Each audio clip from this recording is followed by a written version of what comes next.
नमस्कार, आप देख रहे हैं डीडी न्यूज। दूसरे दौर का रण, किसकी जीत किसकी हार, किसे मिलेगा जनता का प्यार।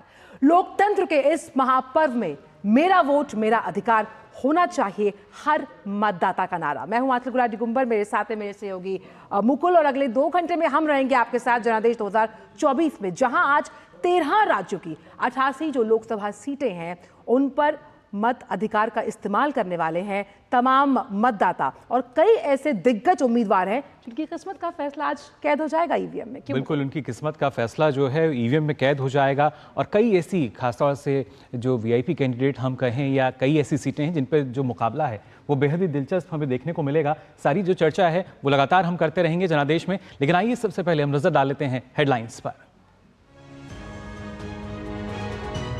लोकसभा चुनाव के दूसरे चरण में 13 राज्यों की 88 सीटों पर मतदान जारी। 15 करोड़ से अधिक मतदाता, 1206 प्रत्याशियों की किस्मत का करेंगे फैसला। प्रधानमंत्री और मुख्य चुनाव आयुक्त ने की लोगों से रिकॉर्ड संख्या में मतदान की अपील।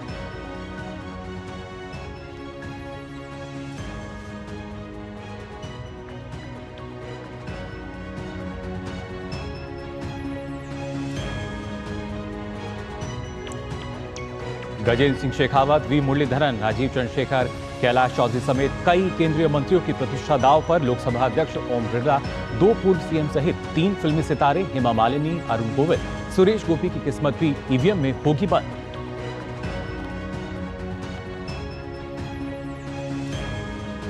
विपक्ष के कई दिग्गज चेहरे भी चुनावी रण में। राहुल गांधी, शशि थरूर, केसी वेणुगोपाल, टी के सुरेश, दानिश अली समेत पप्पू यादव की चुनावी मैदान में।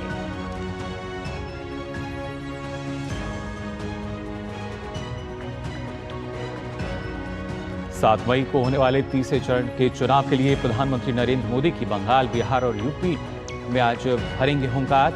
अमित शाह एमपी छत्तीसगढ़ में और जेपी नड्डा कर्नाटक में संभालेंगे चुनाव प्रचार की कमान।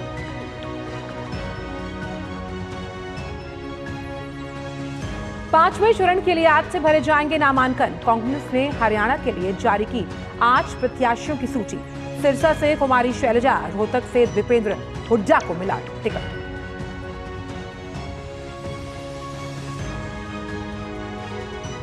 ईवीएम वीवीपैट के 100% मिलान पर सुप्रीम कोर्ट आज सुनाएगा फैसला। पिछली सुनवाई में हर वोटर के सत्यापन की मांग पर अदालत ने फैसला रखा था सुरक्षित।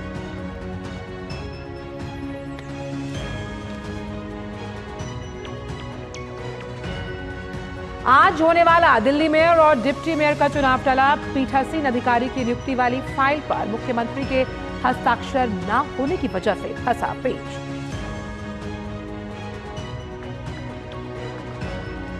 और जीत की पटरी पर वापस लौटी आरसीबी। सनराइजर्स हैदराबाद को 35 रन से दी मात। रजत पाटीदार ने 20 गेंदों में जड़ा शतक। आज कोलकाता में पंजाब किंग्स का केकेआर से होगा सामना।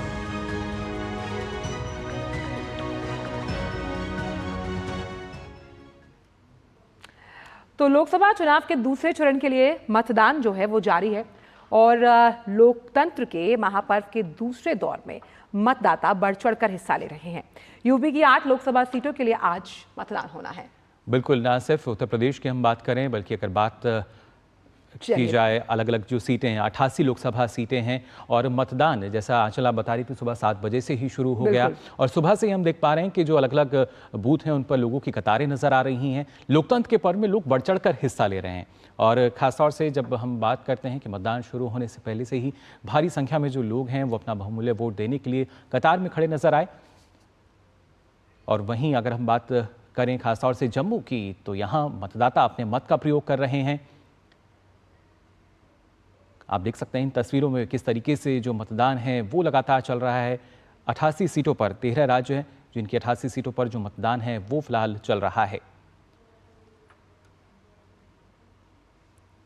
दूसरे चरण के इस मतदान में 15 करोड़ 88 लाख से अधिक मतदाता जो कि अपना आज वोट डालेंगे, और 1206 प्रत्याशियों की किस्मत का जो फैसला है वो ईवीएम में बंद हो जाएगा।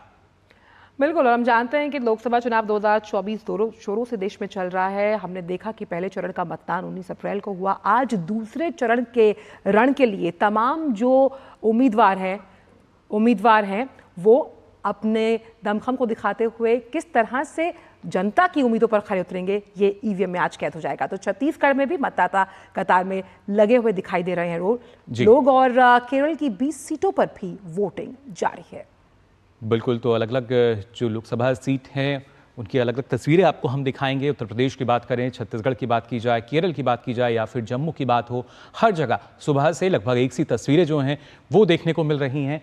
जो लोग हैं, मतदाता हैं, वो कतार में खड़े नजर आ रहे हैं और उत्साह भी जाहिर तौर पर आंचल हम देख सकते हैं कि लोग जो हैं काफ़ी उत्साहित भी, और एक उत्साह ये भी होता है कि सबसे पहले जाकर हम अपना जो मतदान है वो करें, और इसीलिए पहले मतदान, उसके बाद जलपान और मेरा वोट मेरा अधिकार, इसका इस्तेमाल जरूर कीजिए। आज के दिन को छुट्टी के रूप में ना मनाकर अपने मत अधिकार का उपयोग कीजिए, क्योंकि एक वोट बहुत कुछ बदलने की ताकत रखता है। आपको बता दें, प्रधानमंत्री नरेंद्र मोदी ने आज लोकतंत्र के इस महापर्व में बढ़ चढ़कर हिस्सा लेने की अपील की है।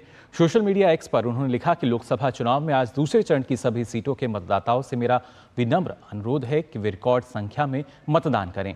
जितना अधिक मतदान होगा उतना ही मजबूत हमारा लोकतंत्र होगा।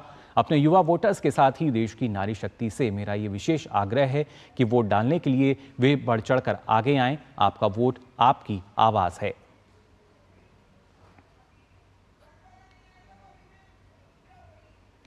तो प्रधानमंत्री ने भी यहाँ पे जो तमाम मतदाता हैं उनसे अपील की है कि किस तरीके से रिकॉर्ड संख्या में मतदान करें, और विश्व का जो सबसे बड़ा एक हम कह सकते हैं लोकतंत्र की जो शक्ति है, और ये आज हमारा जो हम जिस दूसरे दौर में देख रहे हैं लोकतंत्र के महापर्व को हम मना रहे हैं, और लगातार अपील इसलिए प्रधानमंत्री कर रहे हैं कि लोग रिकॉर्ड संख्या में मतदान करें, और ये अपील असर डालती है। इसीलिए युवा वोटर्स को और फर्स्ट टाइम वोटर्स को लगातार आकर्षित करने में जुटा रहा चुनाव आयोग, और लगातार तमाम जो कोशिशें की गई हैं कि ज्यादा से ज्यादा मत प्रतिशत में बढ़ोतरी हो। और वहीं केंद्रीय मंत्री और केरल के एटिंगल लोकसभा सीट से भाजपा उम्मीदवार वी मुरलीधरन ने मतदान किया है। और इस तरह की तमाम तस्वीरें जब हम आपको दिखाते हैं कि तमाम जो बड़े दिग्गज हैं मुकुल, जब वो वोट कर अपने मताधिकार का उपयोग करते हैं, तो संदेश साफ जाता हुआ कि आप आज के इस दिन की अहमियत और इसकी महत्वता को पहचानें। बिल्कुल, और हर आमों और खास की हम बात करें तो वो कतार में अब लगे हुए हमें नजर आएंगे। फिलहाल तिरुवनंतपुरम की अगर बात की जाए तो केंद्रीय मंत्री वी मुरलीधरन जिन्होंने मतदान किया, और साथ ही साथ अगर बात की जाए क्योंकि इनकी किस्मत का जो फैसला है वो भी ईवीएम में कैद हो जाएगा। वहीं राजस्थान की भी अगर हम बात करें तो यहाँ भाजपा प्रदेश अध्यक्ष सीपी जोशी ने चित्तौड़गढ़ के एक मतदान केंद्र पर अपने मताधिकार का इस्तेमाल किया। तो राजस्थान के भाजपा प्रदेश अध्यक्ष सीपी जोशी ने मतदान किया है, और मतदान करना हर आज जिस तरह से हम लगातार चर्चा कर रहे हैं कितना अहमियत रखता है, ये तस्वीरें उसी का एक स्वरूप है, और ये परिचायक हैं आपके उस अधिकार की जिस अधिकार का उपयोग कर आप अपने वोट की ताकत को पहचान सकते हैं। बिल्कुल, इस ताकत को पहचानना होगा। वहीं बात करिए उत्तर प्रदेश के बुलंदशहर की, तो यहाँ बीजेपी जो प्रत्याशी हैं भोला सिंह, उन्होंने भी अपना वोट डाला। और बुलंदशहर की अगर बात की जाए तो लोध बिरादरी से आते हैं भोला सिंह, और वहीं एनडीए प्रत्याशी सुरेश भी वोट कर चुके हैं।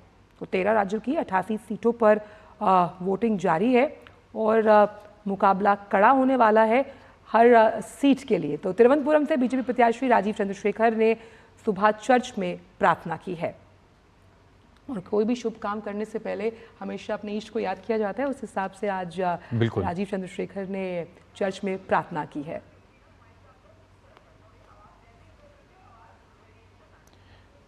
फिलहाल इन तस्वीरों में आप देख सकते हैं किस तरीके से हम लगातार आपको बता रहे हैं जो दिग्गज नेता हैं, केंद्रीय मंत्री हैं, वो भी अपना जो वोट है वो लगातार डाल रहे हैं। वहीं राजस्थान की पूर्व मुख्यमंत्री और भाजपा नेता वसुंधरा राजे ने झालावाड़ स्थित मतदान केंद्र पर मतदान किया। राजस्थान की पूर्व सीएम है वसुंधरा राजे, जिन्होंने मतदान किया, और उन्होंने कहा कि उन्हें पूरा विश्वास है कि राजस्थान में जनता भाजपा को पूरा समर्थन देगी और भाजपा को ऐतिहासिक जीत दिलाएगी। देश विकास चाहता है, इसलिए आने वाले इस चुनाव के अंदर फिर से इस चुनाव के बाद फिर से भारतीय जनता पार्टी की सरकार बनेगी और तीसरी बार मोदी जी प्रधानमंत्री बनेंगे। बारा झालावाड़ के सांसद दुष्यंत सिंह जी को बहुत अच्छा माने एक किस्म से बहुत अच्छा समर्थन मिल रहा है। भारतीय जनता पार्टी को एक ऐतिहासिक विक्ट्री में लाके छोड़ेगी। तो अपनी जीत का यहाँ दावा करती नजर आ रही थी वो, और ख़ास तौर से कैसे बीजेपी या एनडीए कैसे सशक्त हो रहा है, कैसे जीत जो है सुनिश्चित की जा रही है, इसकी जानकारी दे रही थी। और हमारे साथ तमाम हमारे रिपोर्टर्स मौजूद है ग्राउंड जीरो पर। आइए उनका तारुफ आपसे करा दे। जम्मू से जुड़ रही हैं हमारे साथ रमा त्यागी, मथुरा से जुड़ रहे हैं शैलेंद्र मिश्र और बेंगलुरु से जुड़ रही हैं हमारे साथ आयशा खानम। आप तीनों को ही सुप्रभात। सबसे पहले आना चाहेंगे आपके पास शैलेंद्र, आप मथुरा में मौजूद है और यहाँ पर इस बार मुकाबला बड़ा दिलचस्प होने वाला है। जिस तरह से अरुण गोविल जो कि पूर्व अभिनेता रह चुके हैं और बिल्कुल मथुरा, क्योंकि मथुरा सीट की जब हम बात करते हैं, मेरठ से अरुण गोविल जो हैं वो चुनाव लड़ रहे हैं, और खासतौर से मथुरा सीट की अगर बात की जाए शैलेंद्र, काफ़ी अहम हो जाता है क्योंकि वहाँ पे एक तरीके से देखा जाए तो त्रिकोणीय मुकाबला हमें नजर आता है। शैलेंद्र, अगर एक तरह से देखें, एक स्टार उम्मीदवार हैं, वो मथुरा से फिर से चुनाव लड़ रही हैं। 2 बार से यहाँ सांसद हैं, तीसरी बार वो बीजेपी के टिकट पर मैदान में है। जनता आज उनकी किस्मत का, राजनीतिक किस्मत का फैसला कर रही है। सामने है बसपा के सुरेश सिंह और कांग्रेस के मुकेश धनगर।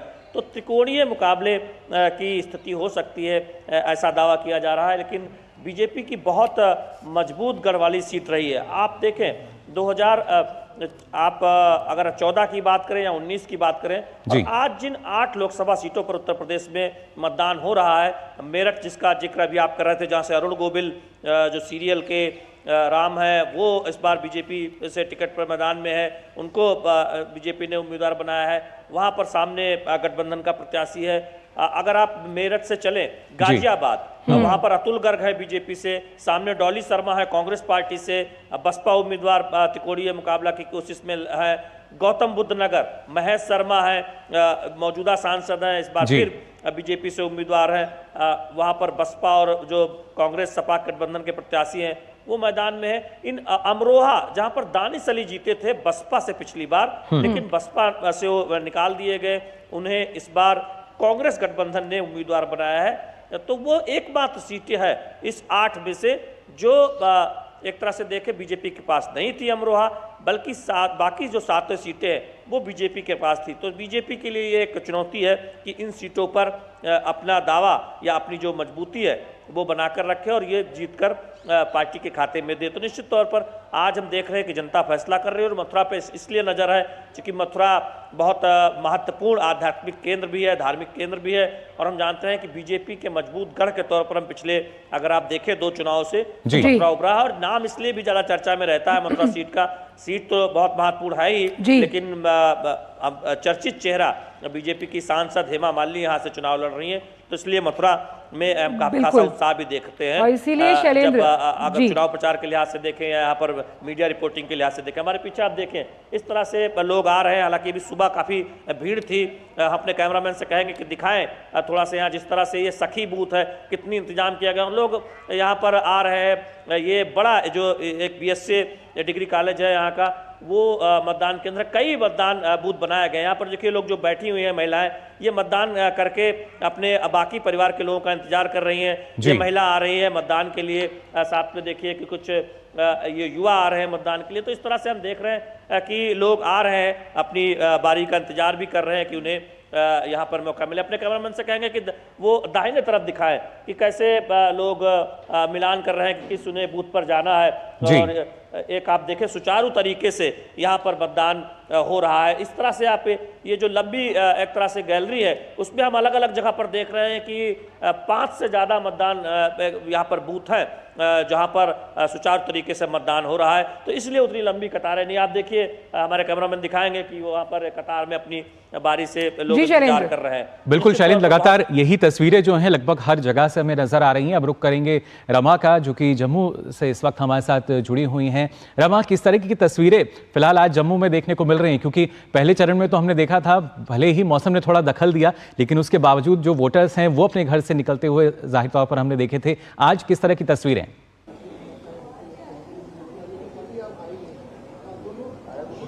आज भी तस्वीरें जो हैं मुकुल काफ़ी उत्साहजनक हैं। सुबह से ही वोटर अपने घरों से निकल रहे हैं। 7 बजे से पहले ही जो है वोटर यहाँ पर जमा हो गए थे और वो मैं आपको बताऊं कि जो सबसे पहले वोट डाला जहाँ पर मैं मौजूद थी, 85 साल से ऊपर के एक बुजुर्ग थे, उन्होंने वोट डाला और उन्होंने ये कहा, जब हमने उनसे बात की कि किस तरह का उत्साह था, तो उन्होंने कहा कि उत्साह भी था और ये मेरी ड्यूटी है, हमें अपनी ड्यूटी निभानी चाहिए अगर हमें अपने अधिकार प्राप्त करने हैं तो।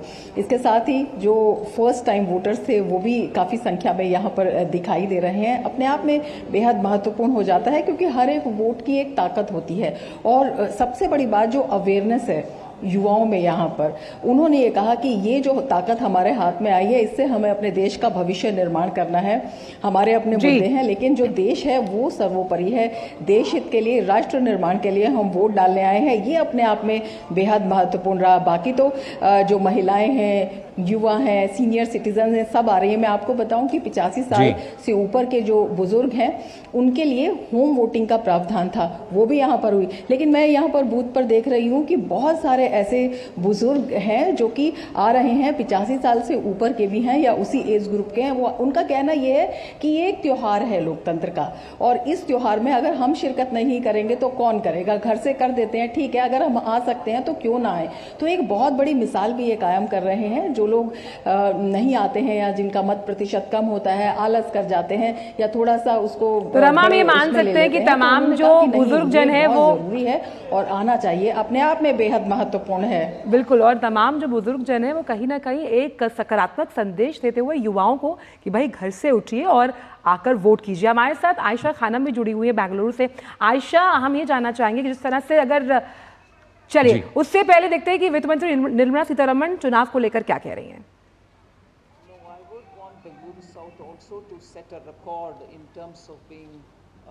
Good citizens, and I'm sure they're very good citizens, and they would come this time out to vote. Thank you.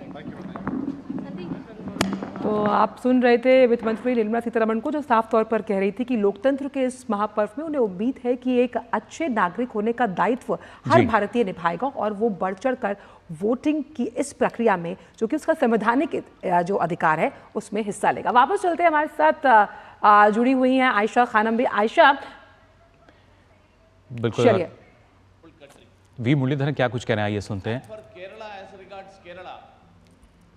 Kerala has received benefits of the central government many times more than what it used to receive till 2014. So that is also another additional factor that will be there in the minds of the people of Kerala when they come to vote.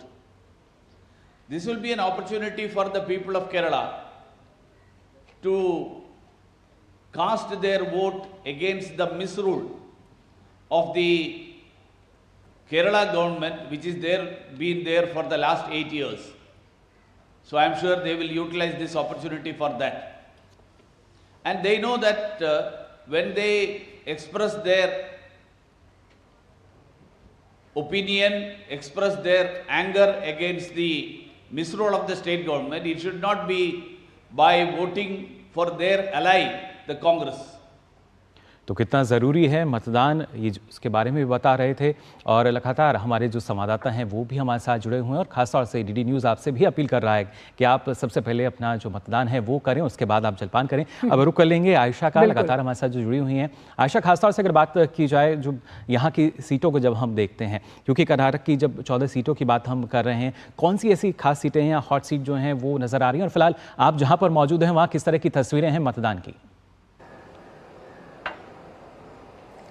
जी देखिए, मैं इस वक्त Bangalore south में खड़ी हूँ। Bangalore south जो है बहुत ही अहम कॉन्स्टिट्यूएंसी है और मेरे पीछे यहाँ पर अभी निर्मला सीतारमण वित्त मंत्री है, इन्होंने अपना वोट डाला है। सुबह सुबह पहुँच गई थी और लगातार आधे घंटे से ज़्यादा वक्त तक वो क्यू में खड़ी रही और अपना मत चलाया है। और इससे पहले इसी बूथ पर इन्फोसिस के संस्थापक नारायण मूर्ति और सांसद सुधा मूर्ति भी सुबह 7 बजे पहुँच गए और सबसे पहले अपना वोट यहाँ पर डाला उन्होंने। और और सुधा मूर्ति ने कहा कि मैं बहुत उत्सुक थी, सुबह से बेचैन थी कि मैं सबसे पहले 7 बजे जैसे ही बूथ खुलेगा मैं अपना वोट डालने जाऊंगी। और वित्त मंत्री अभी भी यहाँ पर पत्रकारों से बातचीत कर रही हैं और बता रही हैं कि कैसे ये लड़ाई है, ये चुनाव जो है ये अहम है और आर या पार की लड़ाई है ये, और लोगों को सूझबूझ से अपना मत चलाना जरूरी है। देखिए बैंगलोर साउथ, खासकर बैंगलोर में 3 सीटें हैं। बैंगलोर साउथ बहुत अहम है और बैंगलोर साउथ हमेशा से बीजेपी का एक गढ़ माना जाता है और हमेशा से बीजेपी यहां से सीट जीतती आई है 1991 से। और ये देखना दिलचस्प होगा कि इस बार यहां से जो उम्मीदवार हैं तेजस्वी सूर्या, जो बीजेपी के युवा चेहरे हैं और लगातार इस क्षेत्र में काफी पॉपुलर है, तो उन्हें टक्कर दे रही हैं कांग्रेस की सौम्या रेड्डी। और ये देखना दिलचस्प होगा कि इस चुनाव में तेजस्वी सूर्या वर्सेस सौम्या रेड्डी का जो यहाँ पर दंगल देखने को मिला प्रचार के दौरान, वो कितने हद तक दिलचस्प, कितना रंग लाता है और क्या नतीजे दिखाता है। क्योंकि इस फेस में कर्नाटक में 14 सीटों पर वोटिंग हो रही है। 14 सीट अहम है। मैसूर से जो यदुवीर वडेयर है, जो राजवंश घराने के महाराजा है यदुवीर वडेयर, वो मैदान में है बीजेपी की तरफ से। ये एक अहम सीट है। तो देखा जाए तो कर्नाटक में ये माना जा रहा है कि ये जो लड़ाई है वो कर्नाटक सरकार की 5 गारंटीज वर्सेस मोदी की गारंटी की लड़ाई है। तो जाहिर है यहाँ के लोग सूझबूझ से अपना वोट डालेंगे और ये तय करेंगे कि आने वाली जो सरकार होगी, जो सरकार ने एक ढांचा तैयार करेगी यहाँ के लोगों के, युवाओं के लिए, महिलाओं के लिए, किसानों के लिए, उनके लिए ये तमाम चीज़ें दिमाग में रखकर लोग अपना वोट डालने के लिए पहुंच रहे हैं। देखिए बहुत दिलचस्प है, बैंगलोर में जिस दिन भी वोटिंग होती है यहाँ के हर कोई इस वोटिंग का हिस्सा बनना चाहता है। यहाँ के होटेलियर जो है, यहाँ के होटल एसोसिएशन जो है, हाई कोर्ट का दरवाजा तक खटखटाने चले गए थे क्योंकि वो चाहते थे कि जब लोग वोट करके वापस लौटे तो वो होटल एसोसिएशन के लोग उन्हें मुफ्त में डोसा और इडली वड़ा खिलाए। यानी जब आप वोट करके होटल जाएंगे और आपकी उंगली का निशान दिखाएंगे तो उन्हें गर्मा गर्म मसाला डोसा और इडली वड़ा खिलाएंगे। तो ये मामला जो है कोर्ट तक गया था और कोर्ट ने कहा कि ये ठीक है, ऐसा किया जा सकता है।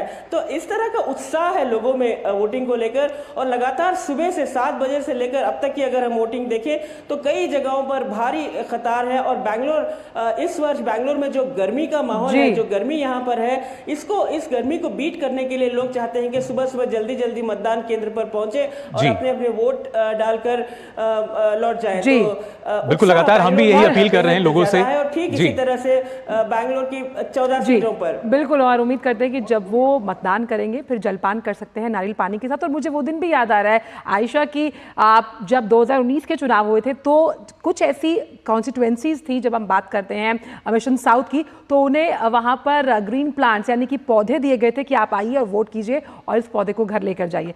आप तीनों ही संवाददाताओं का बहुत बहुत शुक्रिया, लगातार आपसे आगे भी चर्चा जारी रहेगी। लेकिन क्योंकि जब भी हम बात करते हैं चुनावों की तो वीआईपी कैंडिडेट्स हमेशा से आकर्षण का केंद्र रहते हैं। ऐसे में लोकसभा चुनाव के दूसरे चरण में 6 केंद्रीय मंत्रियों की किस्मत दांव पर लगी है। इन मंत्रियों में गजेंद्र सिंह शेखावत, वीरेंद्र खटीक, कैलाश चौधरी और राजीव चंद्रशेखर के साथ शोभा करंदलाजे और वी मुरलीधरन शामिल हैं। तो इन सभी मंत्रियों की किस्मत दांव पे, जिसमें गजेंद्र सिंह शेखावत अपनी परंपरागत जोधपुर सीट से एक बार फिर से चुनावी मैदान में हैं। बिल्कुल, तो कई केंद्रीय मंत्रियों की जो साख है वो दांव पर है। राजीव चंद्रशेखर की हम बात करें या गजेंद्र सिंह शेखावत के बारे में आप बता रही थी कि कैसे वो जोधपुर सीट से तीसरी बार इस बार चुनाव लड़ रहे हैं। कैलाश चौधरी की अगर बात की जाए बाड़मेर सीट से वो चुनाव लड़ रहे हैं। वीरेंद्र खटीक जो कि टीकमगढ़ से बीजेपी ने अपना प्रत्याशी बनाया, तो राजीव चंद्रशेखर, शोभा करंदलाजे और साथ ही वी मुरलीधरन। कोशिश यही की जा रही है बीजेपी की तरफ से कैसे जो बातें कही गई हैं, जो जीत है वो सुनिश्चित कर पाए। और इसी के लिए ये 6 वीआईपी कैंडिडेट्स के तौर पर हमको देख सकते हैं, 6 केंद्रीय मंत्री जिनकी साख दांव पर है, जिनकी किस्मत का फैसला जो है आज मतदाता ईवीएम में कैद कर देंगे। बिल्कुल, और हमने देखा कि राज्य मंत्री राजीव चंद्रशेखर केरल की तिरुवनंतपुरम सीट से अपनी किस्मत आजमा रहे हैं और कृषि राज्य मंत्री शोभा कर्नाटक की बेंगलुरु उत्तर सीट से मैदान में है। वहीं विदेश राज्य मंत्री वी मुरलीधरन आटिंगल सीट से भाजपा उम्मीदवार है। और हमने देखा इस बार मुकुल की भाजपा ने जब अपने उम्मीदवारों की सूची जारी की थी उसमें बहुत से ऐसे मंत्री और सांसद थे जिन्हें दोबारा टिकट दिया गया था। बिल्कुल, और कहीं ना कहीं विश्वास जताता है और हर एक दल की एक रणनीति हम मान सकते हैं कि कैसे जब प्रत्याशियों के चयन की बात की जाती है। लेकिन फिलहाल आज जो 88 सीटों पर मतदान हो रहा है उसमें ये 6 केंद्रीय मंत्री जो हैं इनकी किस्मत दांव पर रहेगी। वहीं आपको बता दें लोकसभा चुनाव के दूसरे चरण में विपक्ष के भी कई उम्मीदवार मैदान में हैं। दूसरे चरण में वायनाड सीट पर वोटिंग हो रही है और केरल की वायनाड सीट से राहुल गांधी दूसरी बार चुनाव लड़ रहे हैं।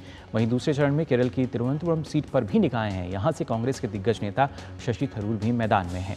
वहीं दूसरे चरण की ही अगर बिहार की पूर्णिया लोकसभा सीट की बात करें जो कि हॉट सीट में से एक है, यहाँ भी वोटिंग हो रही है। यहाँ से पूर्व सांसद पप्पू यादव निर्दलीय उम्मीदवार हैं, जबकि अगर बात की जाए विपक्षी दलों के बीच सीटों के बंटवारे के बाद से ही ये सीट सुर्खियों में रही।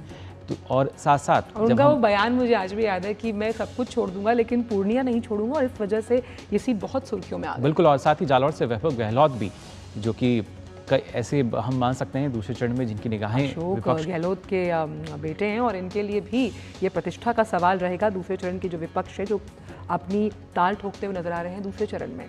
बिल्कुल, तो राहुल गांधी, शशि थरूर, वैभव गहलोत और इसके साथ साथ पप्पू यादव जो कि एक निर्दलीय उम्मीदवार हैं पूर्णिया सीट से। छत्तीसगढ़ की भी अगर बात की जाए तो आपको बता दें यहाँ पूर्व मुख्यमंत्री भूपेश बघेल भी इसी चरण में मैदान में हैं। बघेल राजनांदगांव सीट से कांग्रेस के उम्मीदवार हैं। वहीं कर्नाटक के पूर्व मुख्यमंत्री और जेडीएस नेता HD कुमारस्वामी मांड्या से उम्मीदवार हैं। हालांकि और इस वक्त केंद्रीय मंत्री गजेंद्र सिंह शेखावत लोकसभा चुनाव के दूसरे चरण को लेकर कुछ कह रहे हैं, ये सुनते हैं। भारतीय जनता पार्टी ने निरंतर विकसित भारत बनाने के संकल्प के साथ पिछले 10 साल में जिस तरह से माननीय प्रधानमंत्री नरेंद्र मोदी जी के नेतृत्व में एक तरफ जहां गरीब कल्याण की योजनाओं को संपूर्णता और समग्रता के साथ में उतारते हुए 25 करोड़ लोगों को गरीबी की रेखा से बाहर निकालने में सफलता प्राप्त की, वहीं दूसरी तरफ देश की सीमाओं को सुरक्षित करते हुए, देश को आर्थिक दृष्टिकोण से समृद्ध करते हुए, देश की प्रतिष्ठा पूरे विश्व भर में पुनः स्थापित करने में कामयाबी हासिल की है। जहां एक तरफ 4 से 14 के बीच में देश अपना आत्मविश्वास खो करके एक कमजोर देश है ऐसा मन में भाव उत्पन्न हो चुका था। पिछले 10 साल में देश के विश्वास और आत्मविश्वास को बढ़ाते हुए हम विकसित हो सकते हैं, इसको लेकर 140 करोड़ लोगों को साथ लेकर के हम कदम डाल कर। और जिस तरह से साफ तौर पर गजेंद्र सिंह शेखावत भी इस बात की तस्दीक कर रहे थे कि आप अपने मताधिकार का इस्तेमाल कीजिए। हालांकि जनादेश के इस पूरे कार्यक्रम में हमारे साथ रिपोर्टर्स के साथ साथ विशिष्ट मेहमानों का पैनल भी जुड़ा हुआ है चर्चा और मंथन के लिए। हमारे साथ चक्षु रॉय PRS लेजिस्लेटिव जुड़े हुए हैं। चक्षु जी, आपका बहुत बहुत स्वागत है हमारे इस खास शो पर। साथ ही साथ रोशन गौड़ साहब वरिष्ठ पत्रकार हैं, वो भी जुड़े हुए हैं, आपका भी बहुत बहुत स्वागत है। सबसे पहले रोशन जी आपके पास आना चाहूँगी। जिस तरह से अगर हम दूसरे चरण की बात करें जहाँ पर 13 राज्यों की जो 88 सीटें हैं काफ़ी अहम सीटें हैं और बहुत सा दारोमदार यानी कि काया पलटने का मादा इन सीट्स पर है, क्योंकि बहुत से ऐसे प्रतिष्ठित नाम हैं जिनकी किस्मत का फैसला आज EVM में कैद होने वाला है। देखिए, जैसे आपने कहा कि 88 सीटें, वैसे 89 थी लेकिन एक कैंडिडेट की डेथ हो गई तो 88 हो गई। जी, इन सीटों का जो महत्व आपने बताया कि 52 सीटें तो यहाँ बीजेपी के पास है और हम एनडीए की बात करें तो 60 सीटें, तो इसलिए ये एनडीए के लिए ज़्यादा महत्वपूर्ण हो जाता है कि उनकी जो पिछले 2019 का परफॉर्मेंस है उसको कैसे बरकरार रखें, बल्कि उसमें कैसे इजाफा करें। जो ये दूसरे चरण का चुनाव हो रहा है उसमें कुछ बदलाव भी है। जैसे हम उत्तर प्रदेश की बात करें तो उत्तर प्रदेश की जो 8 सीटें हैं उसमें पिछली बार जो कांग्रेस है, समाजवादी पार्टी है, बहुजन समाज पार्टी है और RLD है, इन चारों का एक गठबंधन था और उन्होंने केवल एक सीट जीती थी, वो थी अमरोहा की।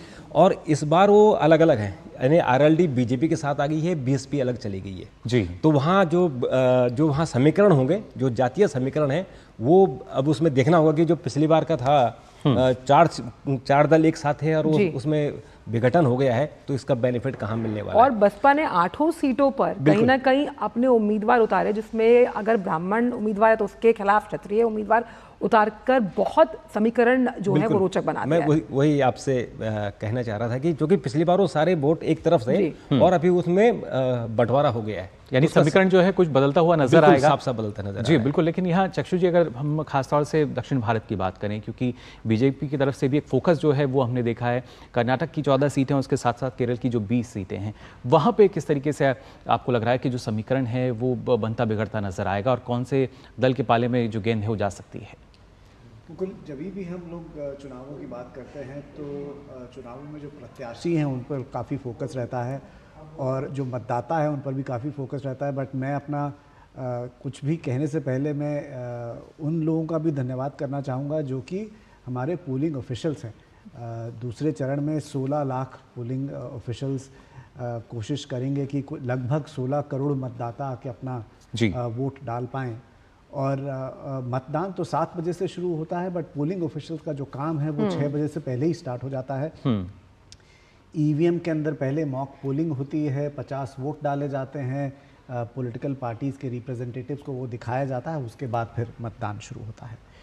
पहली चीज़ है। दूसरी चीज़, आपने जो बात उठाई कि दक्षिण भारत में चुनाव कितना ज़रूरी है, ये 2 चीज़ों से भी दर्शाता है। एक कि केरल जो ऐसा प्रदेश है जहाँ पे कि सिंगल फेज़ में चुनाव हो रहा है जी, वहाँ पे लगभग 90% ऐसे प्रत्याशी हैं दोनों बड़ी पार्टियों के जो कि पहले संसद में रह चुके हैं। तो अगर हम देखें तो वी मुरलीधरन, जिनके बारे में आपने कहा केंद्रीय मंत्री हैं, वो रह चुके हैं।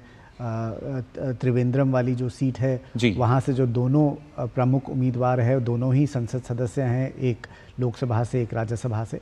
तो जो चर्न है कैंडिडेट्स का कि पॉलिटिकल पार्टियां अपनी कैंडिडेट्स बदलती हैं, जो कि शायद यूपी या कुछ और राज्यों में दिखने को मिल रहा है, वो शायद केरल में नहीं दिखने को मिल रहा है। केरल में जितने अधिकतर जो बड़े प्रत्याशी हैं वो सारे पहले से ही पार्लियामेंट में हैं, यानी उन्हीं उम्मीदवारों पे एक बार विश्वास जो है वो जताया जा रहा है जी।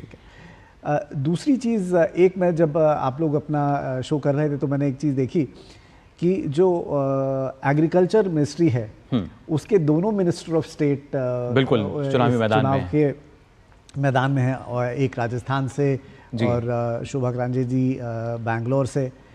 तीसरी एक ज़रूरी बात, अगर हम ओवरऑल फेज़ 2 देखें तो फेज़ 2 जब आज मतदान ख़त्म हो जाएगा तब लगभग 34% के आसपास लोकसभा की सीटों पर मतदान हो चुका होगा जी। और तीसरे फेज़ के बाद ये जो नंबर है ये 50% से ऊपर चला जाएगा। तो लगभग हमें, और ये जो नंबर है बड़े दिलचस्प हैं और लगातार बदलाव जो है इसमें हमें देखने को मिलेगा। आंचल, और जो साउथ की पॉलिटिक्स है वो थोड़ी सी अलग रहती है जब हम बात करते हैं उत्तर भारत की। इस पर भी करेंगे चर्चा, लेकिन वक्त एक छोटे से ब्रेक का है। हमारी इस खास पेशकश में आप कहीं मत जाइए और जुड़े रहिए जनादेश 2024 के साथ।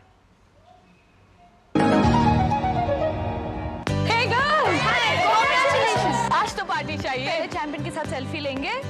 आइडिया, यही करते हैं पार्टी, पिज्जा पार्टी। ये चल अपना कार्ड और पिन दे। मेरे कार्ड की डिटेल्स मैं खुद ही डालूंगी। आरबीआई कहता है अपना पिन, ओटीपी, सीवीवी या इंटरनेट बैंकिंग पासवर्ड किसी के साथ शेयर ना करें। ऑनलाइन बैंकिंग सिर्फ अपने कंप्यूटर, मोबाइल और सिक्योर नेटवर्क से करें। बाय गर्ल्स, कहाँ जा रही है? सुना नहीं, नो शेयरिंग। आरबीआई कहता है जानकार बनिए, सतर्क रहिए। मैं क्या जी, सब जानते हैं, जहाँ दिखे मारियो, अपना समझ के खा लियो। स्वाद से सबको दीवाना कर दे, दीवाना कर दे। पता का चाय, गजब का स्वाद। मैं कैप्टन होता ना, ओपन कराता।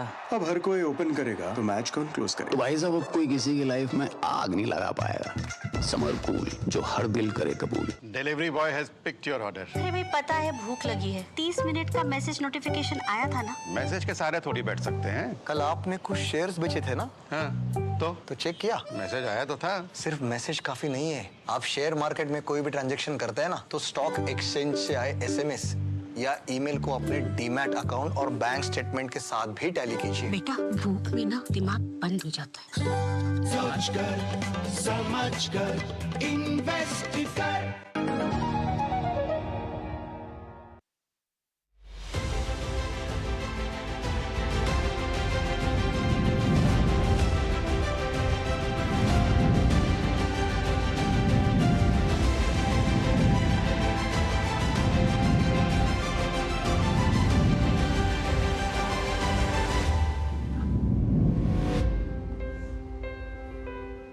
ब्रेक के बाद आप सभी का एक बार फिर स्वागत। आप देख रहे हैं डीडी न्यूज़ पर जनादेश 2024, जहां आपको चुनाव की पल पल की अपडेट्स लगातार हम दे रहे हैं। कैसे 13 राज्यों की 88 लोकसभा सीटों पर अगर बात की जाए, जो मतदान है वो सुचारू रूप से चल रहा है और हमारे साथ लगातार एक खास पैनल जुड़ा हुआ है। साथ ही हमारे संवाददाता जो हैं अलग अलग राज्यों से हमें पल पल की अपडेट्स दे रहे हैं। साथ ही आपको हम बता रहे हैं अभी तक ना सिर्फ आम और खास की भी बात की जाए, कैसे कैसे लगातार जो प्रत्याशी हैं, उम्मीदवार हैं, वो भी अपना वोट डालने जा रहे हैं। बिल्कुल, और इस बार की जो तमाम सीटें हैं वो बहुत अहम है, जिसकी चर्चा लगातार हम पैनल से कर रहे हैं। हमारे साथ गौड़ साहब जुड़े हैं। गौड़ जी, जब हम बात करते हैं तमाम सीटों को लेकर, जिसमें अगर हम उत्तर प्रदेश की बात करें जिस पर हम चर्चा कर रहे थे, 8 अहम सीटें हैं। इसमें हमने यहाँ पर ये भी देखा कि जहाँ पर 80 की रसाकशी, यानी कि 80 जो लोकसभा सीट्स हैं उसका रास्ता सीधा यूपी से होकर जाता है। बात की जाए गौतम बुद्ध नगर, बुलंदशहर, अलीगढ़, अमरोहा, ये तमाम बहुत अहम सीट्स हैं, जहाँ एक तरफ कुछ शिक्षा से जुड़ी हुई सीटें हैं, कहीं हम धार्मिक नगरी की बात करते हैं और कहीं बात करते हैं आर्थिक गढ़ की। अगर इन तमाम सीटों के समीकरण को समझने की कोशिश करें, क्या बदलाव आप 2019 में देखते हैं और अब 2024 की अगर बात की जाए तो? देखिए, जैसे मैंने पहले कहा कि 2019 में 4 दलों का एक गठबंधन था, तो उसमें जो हम ये जो 8 सीटें हैं, इसमें जो मुख्य तौर पर जाट समुदाय है, इसमें एससी समुदाय है, इसमें ओबीसी समुदाय है, तो इन समुदायों का जो वोट बिखर गया है, उस बिखराव का फायदा इसमें सीधे सीधे मुझे जो दिख रहा है वो बीजेपी की तरफ जाता दिख रहा है। क्योंकि जो आरएलडी को यहाँ सीटें मिली हैं, जैसे उनको 2 सीटें मिली उनके कोटे में, एक बिजनौर वाली मिली है और एक बागपत वाली मिली है। तो मैं इस क्षेत्र में अभी घूमकर भी आया हूँ, तो जो जाट समुदाय था उसको ऐसा लग रहा है कि अगर हम बढ़ चढ़कर हिस्सा लेंगे तो हमारा प्रतिनिधित्व बढ़ेगा। तो वो मैंने देखा लोगों में कि वो ज़्यादा से ज़्यादा वोट डालना चाहते थे और अपने कैंडिडेट को वोट डालना चाहते थे। तो उनका जो एनडीए का कैंडिडेट है, अभी आपने जो धार्मिक नगरी की बात कही, मथुरा के लिए हम देख रहे हैं कि वहाँ हेमा मालिनी जी का ज़बरदस्त वहाँ उनका प्रभाव है। हालांकि जो उनका तो नारा दे दिया उन्होंने, प्रवासी बनाम ब्रिजवासी, और बिल्कुल ऐन मौके पर कांग्रेस ने कैंडिडेट उतारकर कहीं ना कहीं मुकाबले को थोड़ा रोचक बनाने की कोशिश की। देखिए, अगर आप हेमा मालिनी जी का देखें, उनका चरित्र देखें, तो उन्होंने मीरा का रोल निभाया था और वो अपने आप को मीरा मानती हैं। तो वो उन्होंने अपने आप को मथुरा की जो लोकल वहाँ के मैं कहूँगा निवासी हैं, वो उन्होंने मान लिया है और उन्होंने वहाँ घर भी ले लिया। मैं उनके घर गया हूँ वहाँ मथुरा में, जहाँ उन्होंने घर खरीदा, तो वो वहाँ रम गई है और हम ब्रज की रज में रम बिल्कुल रम गई है और लोग भी उनको मानते हैं जी। और उसके बाद अगर हम गौतम बुद्ध नगर की बात कर लें तो वहाँ महेश शर्मा जी लगातार चुनाव जीत रहे हैं। अगर हम गाजियाबाद की बात आ जाए, हालांकि यहाँ बीजेपी ने अपना कैंडिडेट बदला है, लेकिन यहाँ जो कांग्रेस का कैंडिडेट अलग है और वहाँ जो बीएसपी का कैंडिडेट अलग है, उसका वहाँ उनको नुकसान हो रहा है। अगर हम बुलंदशहर की बात कर ले, वहाँ उस पर भी आप देखें कि जो ऐसी सीटें जो बीएसपी का कैंडिडेट बिजनौर नगीना का कैंडिडेट था, वहाँ उनकी टिकट काट के उन्होंने बुलंदशहर में दी है। तो वहाँ लोगों में कहीं ना कहीं ऐसा है कि इन्होंने हमारा टिकट काटा है और हमको दूसरी जगह से बाहरी कैंडिडेट को उतार दिया है। तो ये चीज़ें वहाँ पे जो लोकल समीकरण है ये वहाँ चल रही हैं। अमरोहा में आप देखिए कि जो बीएसपी का कैंडिडेट था दानिश अली, तो दानिश अली को बीएसपी ने अपनी पार्टी से ही निकाल दिया है जी। अब वहाँ कैंडिडेट की वो कांग्रेस का कैंडिडेट है, तो वहाँ मायावती ने 2 रैलियाँ की हैं कि ताकि किसी तरह से दानिश अली हारे। तो दानिश अली का अगर वोट काटेंगे तो वो वोट कहाँ जाएगा? तो इसलिए हम समीकरण देखें, अगर उत्तर प्रदेश की जो आपने बात की है, तो जो 4 दल है, उन 4 दलों में बीजेपी और आरएलडी एक साथ हो गई है, जो सपा और कांग्रेस है वो एक साथ हो गई है और बीएसपी अलग हो गई है। तो इस तरह से वोट का जातीय वोट भी बटा हुआ है और उसी वजह से पल्ला जो है भारी सा नजर आता है। अगर बहुत इंटरेस्टिंग ये है कि खोने के लिए कुछ भी नहीं है अगर बात की जाए कांग्रेस और सपा के लिए। हालांकि सपा ने कई बार अपने उम्मीदवारों की सूची बदली, लेकिन पाने के लिए पूरा आसमान है। बिल्कुल, और खासतौर से यहाँ चक्षु जी, अगर हम राजस्थान की बात करते हैं, वहाँ भी जो 13 हमारी लोकसभा सीटें हैं उस पर चुनाव हो रहा है, वहाँ किस तरीके से, क्योंकि जो जैसे अभी समीकरण की जो बात हम उत्तर प्रदेश के लिए कर रहे थे, वहाँ भी हमने देखे हैं किस तरीके से जातिगत जो समीकरण है वो भी बनते बिगड़ते नजर आते हैं और साथ ही एक कुनबे से दूसरे कुनबे में जाना, आयाराम गयाराम की जो राजनीति है वो भी किसी से छिपी नहीं है। लेकिन जो ये 13 सीटें हैं, इनमें क्या स्थिति आप देखते हैं? ये जो राजस्थान की जो सीटें हैं उसमें पहली चीज़ तो ये देखने को आती है कि जब 2019 का चुनाव था तो लगभग सभी, और मेरे ख्याल से सभी सीटें जो भाजपा को गई थी। और इस बार जो कुछ सीटों पर चुनाव हो रहा है, अब जैसे उसमें दो मुझे बड़े चीज़ें दिखती हैं। पहला ये कि काफ़ी सारे ऐसे उम्मीदवार हैं जो कि काफ़ी प्रतिष्ठित पदों पर हैं। तो माननीय ओम बिरला जी जो कि हमारी लोकसभा के स्पीकर हैं, वो चुनाव लड़ रहे हैं। वो 3 बार MLA रह चुके हैं, 2 बार संसद सदस्य रह चुके हैं। ये उनका तीसरा संसद सदस्य चुनाव होगा। दुष्यंत सिंह जो कि जिनका क्लिप आपने थोड़ी देर पहले दिखाया था, वोटिंग उनके वहाँ से हो रही थी, वो 4 बार संसद सदस्य रह चुके हैं। ये उनका 5वां होगा। गजेंद्र सिंह शेखावत जो कि केंद्रीय मंत्री हैं, उनका एक लेजिस्लेटिव एक्सपीरियंस है। तो ये एक कुछ चीज़ें हैं कि कुछ जो मैं केरल की बात कह रहा था कि काफ़ी वहाँ पे लेजिस्लेटिव एक्सपीरियंस वाले कैंडिडेट्स हैं, वही हम राजस्थान में भी देखने को आ रहे हैं। यानी जो पुराने प्रत्याशी उन पर जो विश्वास जताया गया है, लेकिन ये जो विश्वास है रोशन जी, क्या जीत में बदल पाएगा? देखिए, जहाँ तक राजस्थान की बात है, अभी आपने देखा होगा जब विधानसभा चुनाव हुआ और सभी जितने एग्जिट पोल आ रहे थे और उससे पहले जो सर्वे और जेपी नड्डा इस वक्त क्या कुछ कह रहे हैं, सुनते हैं कि देश के संसाधनों पर पहला हक गरीबों का है। दिसंबर 2006 में नेशनल डेवलपमेंट काउंसिल को संबोधित करते हुए प्रधानमंत्री मनमोहन सिंह ने कहा था, और मैं याद दिलाना चाहता हूं कि we will have to devise innovative plans to ensure that minorities, particularly the Muslim minority, are empowered to share equitably in the fruits of development. They must have the first claim on resources.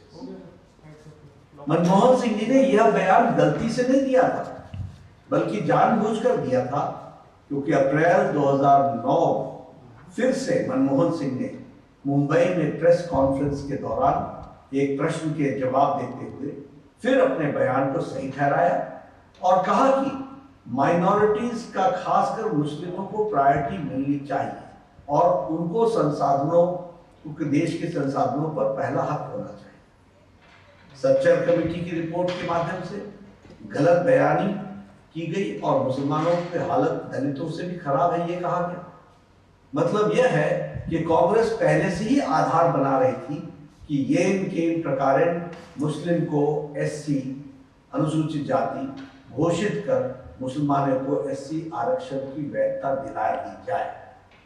Congress की SC, ST और OBC के अधिकारों पर डाका डालने की यह आदत बहुत पुरानी है। यहां तक कि बाबा साहब भीमराव अंबेडकर ने 27 अक्टूबर 1951 को कहा था कि पिछले 20 वर्षों में पंडित नेहरू ने 2000 भाषण दिए हैं, लेकिन उन्होंने एक बार भी अनुसूचित जाति के कल्याण के बारे में बात नहीं की है। इससे आप अंदाजा लगा सकते हैं कि कांग्रेस पार्टी को हमारे लोगों के प्रति कितनी सहानुभूति थी। पंडित नेहरू हमेशा मुसलमानों के पक्ष में रहते हैं। मैं नहीं चाहता कि मुसलमानों की उपेक्षा, कदापि हम नहीं चाहते कि मुसलमानों की अपेक्षा, लेकिन मैं ये जरूर चाहता हूँ कि मुसलमानों को अन्य समुदायों की कीमत पर अनुचित लाभ नहीं उठाना चाहिए। जिन्हें अधिक सुरक्षा की आवश्यकता है, उन्हें ही लाभ देना चाहिए। कांग्रेस ने राष्ट्रीय धार्मिक और भाषाई अल्पसंख्यक आयोग का गठन कर ये साजिश रची कि मुसलमानों में भी जाति है, इसलिए उनमें भी SC माना जाए और SC लिस्ट में आरक्षण दिया जाए। कोई SC अगर धर्म बदलकर मुसलमान बनता है तो उसका SC दर्जा बना रहे। साथ ही OBC के 27% से 6% काट कर मुसलमानों को आरक्षण दिया गया। कांग्रेस ने कोर्ट के कानून को बदलकर AMU, जामिया मिलिया जैसे संस्थानों में SC, ST, OBC रिजर्वेशन को खत्म किया। 1981 में कांग्रेस ने SC, ST और OBC के रिजर्वेशन को छीनने के लिए अलग AMU अमेंडमेंट एक्ट 1981 लाकर कोर्ट के फैसले को बदल दिया। कांग्रेस सभी जातियों को OBC यानी सामाजिक और शैक्षणिक रूप से पिछड़ा बता रही है। कांग्रेस ने आंध्र प्रदेश में 4 बार मुस्लिम रिजर्वेशन को इंप्लीमेंट करने की कोशिश की। सुप्रीम कोर्ट की इंटरवेंशन के कारण कांग्रेस सरकार इसे लागू नहीं कर पाई। 2009 में लोकसभा इलेक्शन में अपने मैनिफेस्टो को कांग्रेस ने जॉब और एजुकेशन में मुसलमानों को नेशन वाइड रिजर्वेशन देने की प्रॉमिस किया। कांग्रेस चाहती थी कि OBC रिजर्वेशन के अंदर मुस्लिम के लिए अलग से सब कोटा। 2011 में UPA 2 के दौरान minority affairs ministry OBC Kota के भीतर 8.4 सब कोटा का प्रस्ताव रखा, जिसमें मुसलमानों के लिए 6% रिजर्वेशन शामिल था। 2014 में लोकसभा इलेक्शन मैनिफेस्टो में भी कांग्रेस ने इस तरह की बातें की। इस बार भी कांग्रेस अपने मैनिफेस्टो में इसी तरह की बातें कर रही है। कर्नाटक में भाजपा सरकार ने रिलीजन बेस्ड रिजर्वेशन को खत्म कर दिया था, लेकिन कांग्रेस की सरकार आते ही तमाम मुस्लिम को ओबीसी कैटेगरी में डाल दिया। कर्नाटक में भी ओबीसी के अंदर कैटेगरी 2B बनाकर मुस्लिम जातियों को आरक्षण दे दिया गया। कांग्रेस ने अपने मैनिफेस्टो में कहा है कि देश के बहुसंख्यकवाद की कोई जगह नहीं है। मतलब उन्होंने SC, ST, OBC से सख्त नफरत है, क्योंकि देश में बहुसंख्यक आबादी इन्हीं गरीब लोगों की है, इन्हीं वर्गों की है। ये कांग्रेस का मैनिफेस्टो है और ये कांग्रेस का इंटेंशन। तो हम सुन रहे थे राष्ट्रीय अध्यक्ष JP नड्डा को, जो साफ तौर पर उन्होंने कांग्रेस को आड़े हाथों लेते हुए कहा कि किस तरह से उसके मैनिफेस्टो में जो तुष्टीकरण की राजनीति है वो उसकी छाप साफ तौर पर नजर आती है। जी बिल्कुल, और कहीं ना कहीं अगर देखा जाए तो जनता को बांटने का, जातियों में बांटने का जो आरोप है वो भी लगाते नजर आए। और उन्होंने सीधा तौर पर कहा कि जो घोषणा पत्र है उसमें ये झलकता है कहीं ना कहीं, और इसलिए लगातार अलग अलग मंच से हमने देखा है कि बीजेपी के कई दिग्गज जो नेता हैं इस पर सवाल उठाते रहे हैं कि आखिर कब तक जो कांग्रेस है वो तुष्टीकरण की राजनीति करती रहेगी, कब तक जनता को बांटती रहेगी। बिल्कुल, और एक विशेष समुदाय के प्रति जो लगाव है उसका जिक्र भी किया गया, और कैसे देश के संसाधनों पर जिस तरह से JP नड्डा का कहना है कि सबसे पहला हक गरीबों का है, जिसका कोई जिक्र अगर मैनिफेस्टो की बात की जाए, जो 5 न्याय की बात लगातार कांग्रेस करती आ रही है, उसमें नहीं है। और आइए वो सुनवाते हैं कि आखिरकार 2009 में मनमोहन सिंह ने कहा क्या था। I said minorities, particularly the Muslim minorities, if they are poor, they have prior claims on the resources of the country. I used the word all for all minorities, and I added for layer, particularly Muslim minorities, if they are poor, they have a prior right on the resources of the country. I stand by that. तो मनमोहन सिंह का ये बयान आपने सुना, जो कि लगातार देखा जाए तो कहीं ना कहीं आंचल अल्पसंख्यक तुष्टीकरण का जो मुद्दा है इस बार भी वो गरमाता हुआ नजर आ रहा है। बहुत हावी रहा। अगर हम दूसरे चरण के चुनाव की बात करें, इस पर हम लगातार आपको अपडेट दे रहे हैं और लगातार इस पर चर्चा भी जारी रखेंगे, लेकिन वक्त एक छोटे से ब्रेक का है। जनादेश 2024 में जुड़े रहिए TT न्यूज के साथ।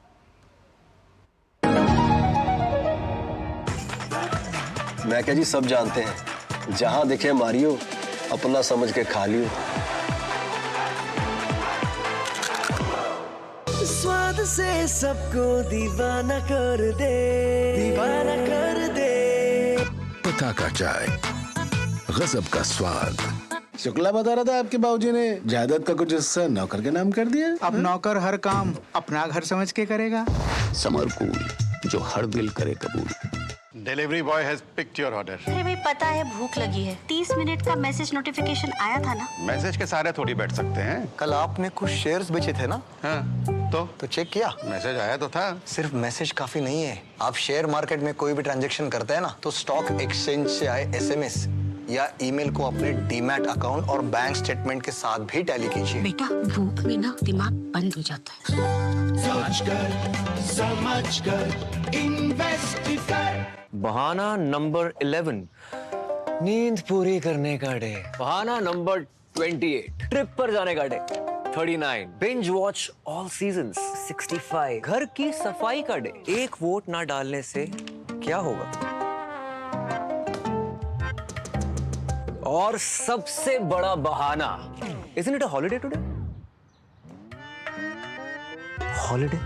101 बहाने हैं वोट ना डालने के, पर इस चुनाव के पर्व में एक ही रीजन काफी है वोट डालने का। वो है हमारी रिस्पॉन्सिबिलिटी, देश और हमारे फ्यूचर के लिए।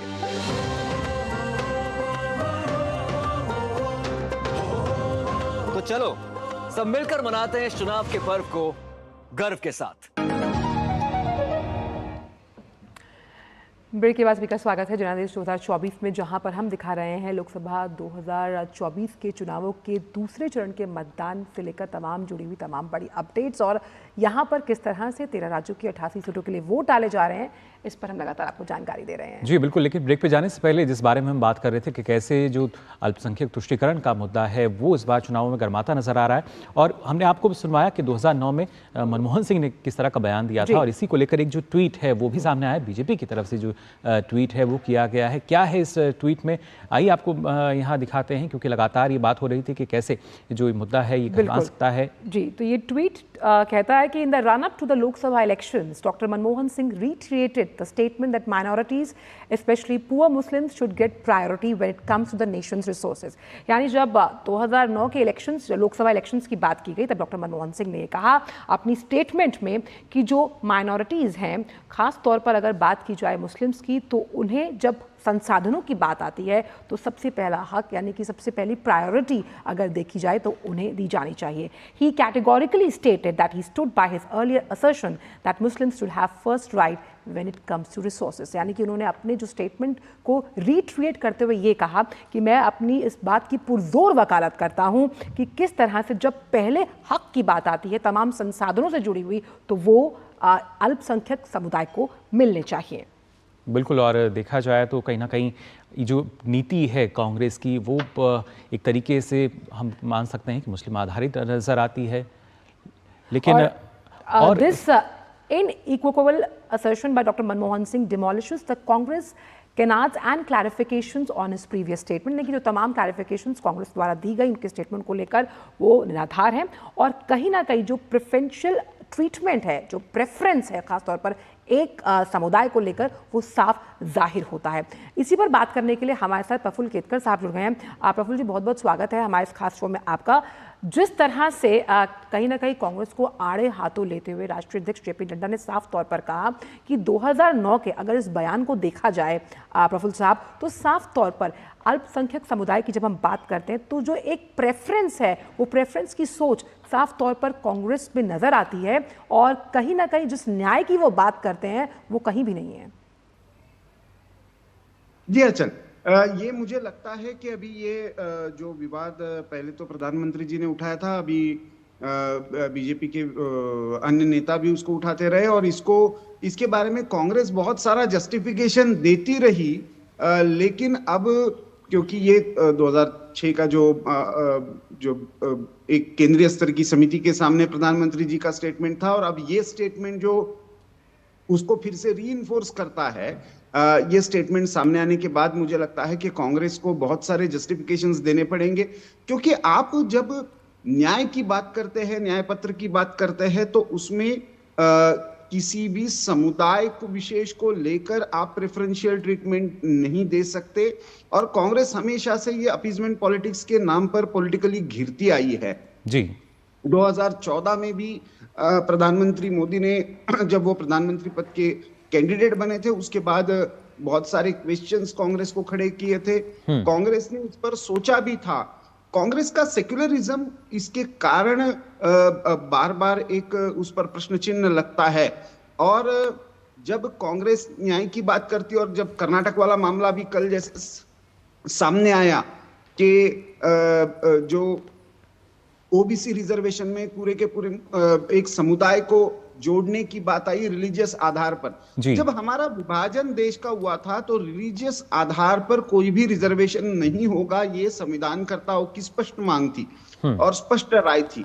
तो दो बिंदु इसमें जो बड़े निकल कर आते हैं।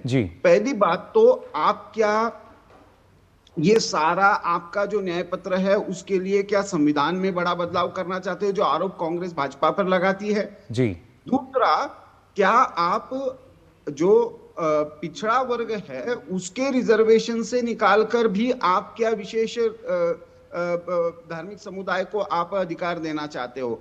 तो ये दोनों बड़े मुद्दे उभर कर आते हैं, और मुझे लगता है कि जब देश वोटिंग कर रहा है तो ये बार बार ये जो अपीजमेंट वर्सेस जस्टिस वाला मामला है, ये कांग्रेस को एक मुझे लगता है कि एक पॉलिटिकली बहुत बड़ा मुद्दा बन गया है, जिसके बारे में कांग्रेस को बार बार उत्तर देना पड़ रहा है। जी बिल्कुल, लेकिन जनता जो है वो काफ़ी जागरूक है, लेकिन जिस तरीके से इस घोषणा पत्र पर लगातार जो सवाल हैं वो उठ रहे हैं, क्योंकि बीजेपी की तरफ से ये भी कहा गया कि अब से करीब 18 साल पहले की अगर बात की जाए, 2006 में जो सच्चर कमेटी थी उन्होंने भी इस तरह की सिफारिश की थी कि जो आर्म्ड फोर्सेस है उसमें धर्म आधारित जो जनगणना है वो की जानी चाहिए। तो 2006 से लेकर 2024 में हम आ चुके हैं, लेकिन एक शायद जो सोच है वो लगातार चलती आ रही है उसी ढर्रे पर।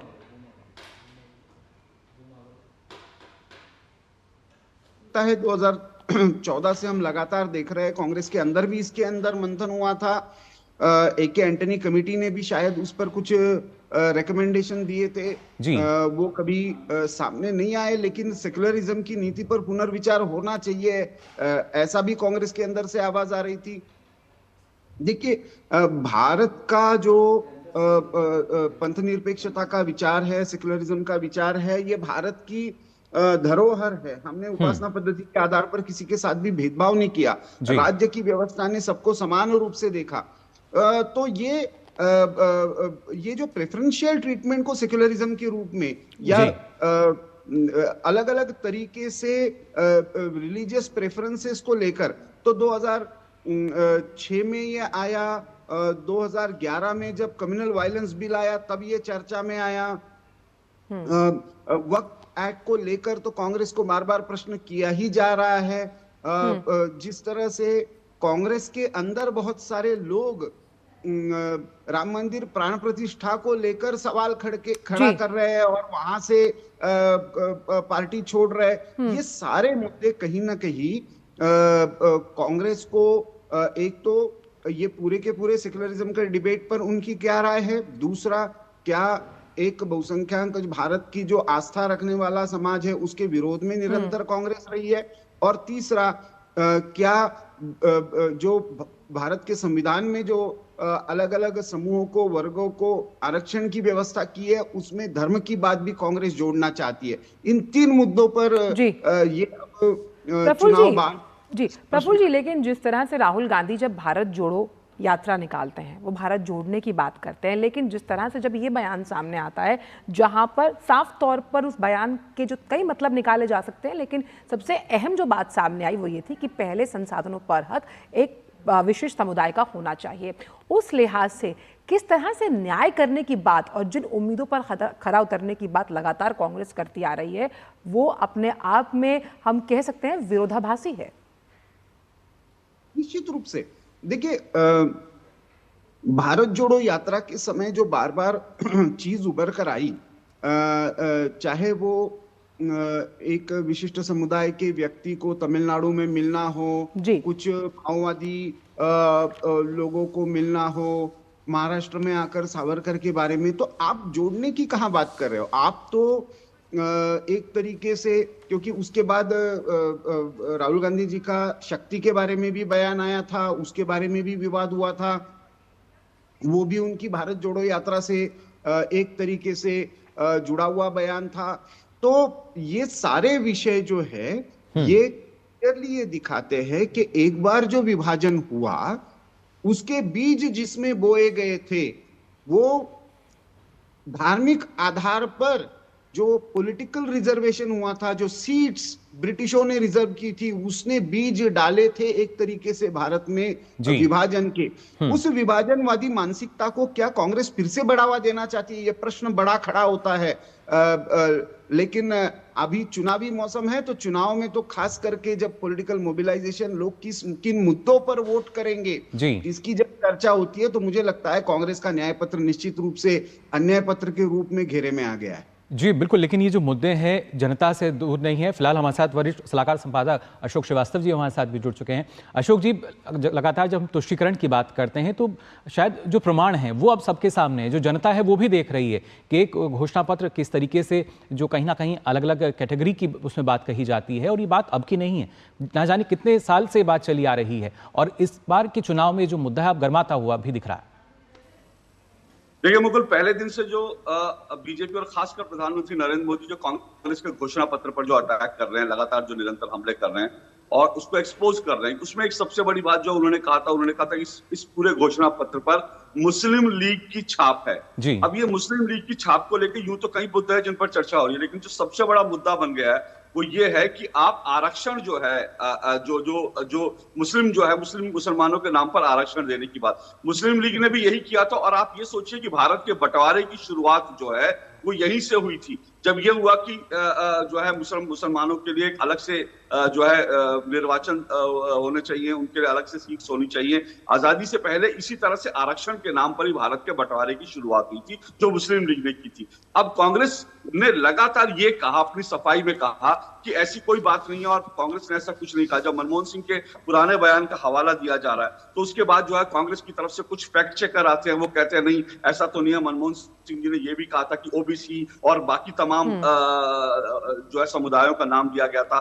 फिर ये भी आता है कि वो मनमोहन सिंह जी का बयान जो है वो काट छाट के दिखाया जा रहा है। लेकिन सबसे बड़ी बात जो है उसमें आज जो वीडियो जो मनमोहन सिंह का सामने आया है उससे ये पूरा जो लिंक है बड़ा स्पष्ट हो गया, क्योंकि आज के वीडियो में मनमोहन सिंह कह रहे हैं मैं पर्टिकुलरली अल्पसंख्यकों की बात कर रहा हूं। यानी यहाँ पे उन्होंने कहीं पर भी ओबीसी, कहीं पर भी पिछड़ों की बात नहीं की, वो सीधा सीधा मुस्लिम्स की बात कर रहे हैं और कह रहे हैं कि मुसलमानों को आरक्षण मिलना, अल्पसंख्यक और पर्टिकुलरली जो है उसमें किसको, वो मुसलमानों को आरक्षण देने की बात कर रहे हैं। तो यहीं से जो कांग्रेस ने पूरी तरह से अपने बचाव के लिए जो तैयार किया था, जो भी मसला तैयार किया था, मुझे लगता है कांग्रेस का वो बचाव का जो पूरा जो मशीनरी थी वो आज पूरी तरह से ये मनमोहन सिंह की 2009 की प्रेस कॉन्फ्रेंस के इस बयान के बाद पूरी तरह से ध्वस्त हो गई है। और ये भी बता दूं मैं, देखिए ये पहला मौका नहीं है, अभी बहुत सारी चीजें खुलकर आ रही हैं। मैं अभी पिछले दिनों जब देख रहा था तो कांग्रेस ने पर्टिकुलरली सलमान खुर्शीद उस वक्त कांग्रेस के कानून मंत्री थे 2009 में, और तब उन्होंने उत्तर प्रदेश चुनाव में यह कहा था कि मुसलमानों को 27% आरक्षण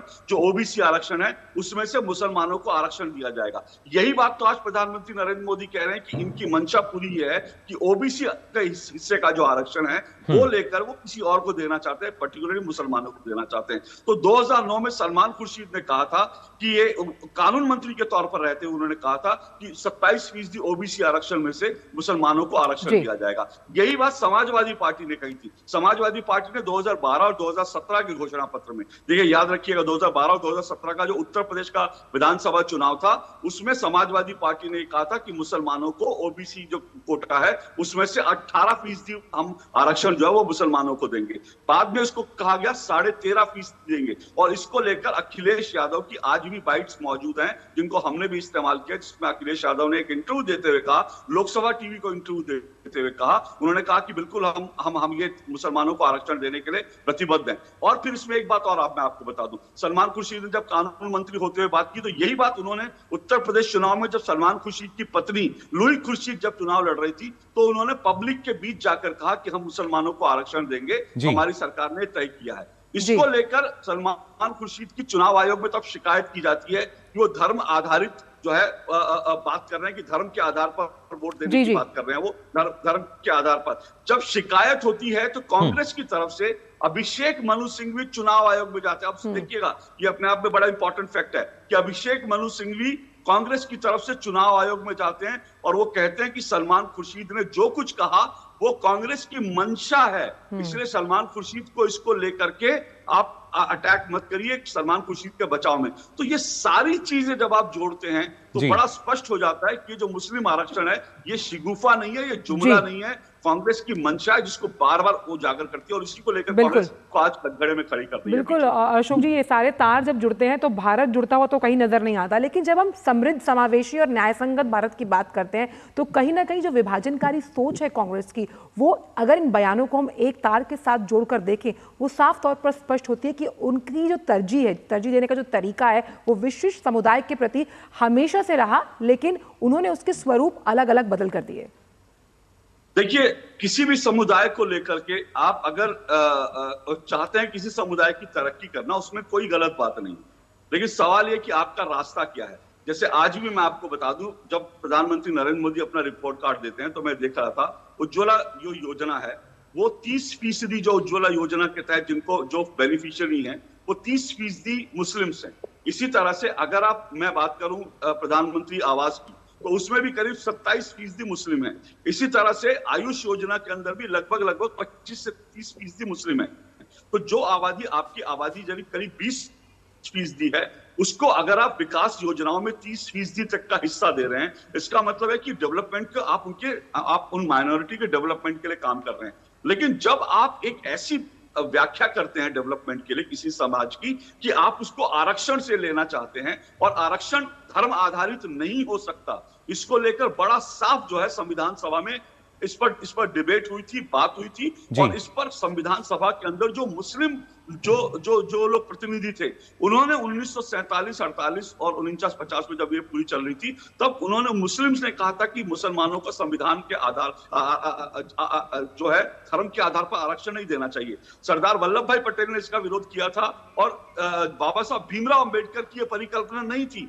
बाबा साहब भीमराव अंबेडकर ने जो आरक्षण की व्यवस्था की थी, उसके पीछे एक अलग तरह की सोच थी। अब आज कांग्रेस ये कहती है कि धर्म के आधार पर आरक्षण देगी, तो उसके लिए उसको संविधान बदलना पड़ेगा। यानी आप बाबा साहब भीमराव अंबेडकर के मूल संविधान से छेड़छाड़ कर रहे हैं। देखिए, पहले भी कई बार कांग्रेस ने ये कोशिश करी, लेकिन बार बार सुप्रीम कोर्ट में जाकर ये मामला फंस गया, हाई कोर्ट में जाकर ये मामला फंस गया। इसलिए फंस गया क्योंकि भारत में धर्म आधारित आरक्षण देने की व्यवस्था ही नहीं है। लेकिन कांग्रेस बार बार धर्म के आधार पर जो मुसलमानों को आरक्षण देने की बात कर रही है, वो और कुछ नहीं है, वो सीधा सीधा एक तो संविधान के ऊपर आप हमला कर रहे हैं, बाबा साहब भीमराव अंबेडकर के संविधान पर आप हमला कर रहे हैं, दूसरे आप भारत के संविधान के मूल चरित्र को बदलना चाहते हैं, और दूसरा ये भी समझिए कि क्यों आखिर ये जो है ये आरक्षण की व्यवस्था, और दूसरे आप पिछड़ों का और जो ओबीसीज हैं उनका हिस्सा, जो उनके हक का हिस्सा है, जिसके लिए पूरा मंडल कमीशन की रिपोर्ट बनी, जिसको लेकर इतना सब कुछ हुआ, जिसको लेकर लेकिन सबसे बड़ा सवाल यही कि जनता को बांटना क्यों, व्यवस्था को बदल देना चाहते हैं। जी, सबसे बड़ा सवाल यही उठता है कि बांटना क्यों। और हमारे साथ हमारे सलाहकार संपादक विनोद मिश्रा जी भी जुड़ चुके हैं। विनोद जी, आपके पास में आऊंगा, लेकिन उससे पहले एक बार हमारे दर्शकों को आंचल यहाँ फिर से सुना देते हैं कि आज जो जेपी नड्डा है उन्होंने क्या कुछ कहा है। मोहन सिंह ने मुंबई में प्रेस कॉन्फ्रेंस के दौरान एक प्रश्न के जवाब देते हुए फिर अपने बयान को सही ठहराया और कहा कि माइनॉरिटीज का, खासकर मुस्लिमों को प्रायोरिटी मिलनी चाहिए और उनको संसाधनों, देश के संसाधनों पर पहला हक होना चाहिए। सच्चर कमेटी की रिपोर्ट के माध्यम से गलत बयानी की गई और मुसलमानों की हालत दलितों से भी खराब है, ये कहा गया। मतलब यह है कि कांग्रेस पहले से ही आधार बना रही थी कि ये प्रकारेण मुस्लिम को एससी अनुसूचित जाति घोषित कर मुसलमानों को एससी आरक्षण की वैधता दिला दी जाए।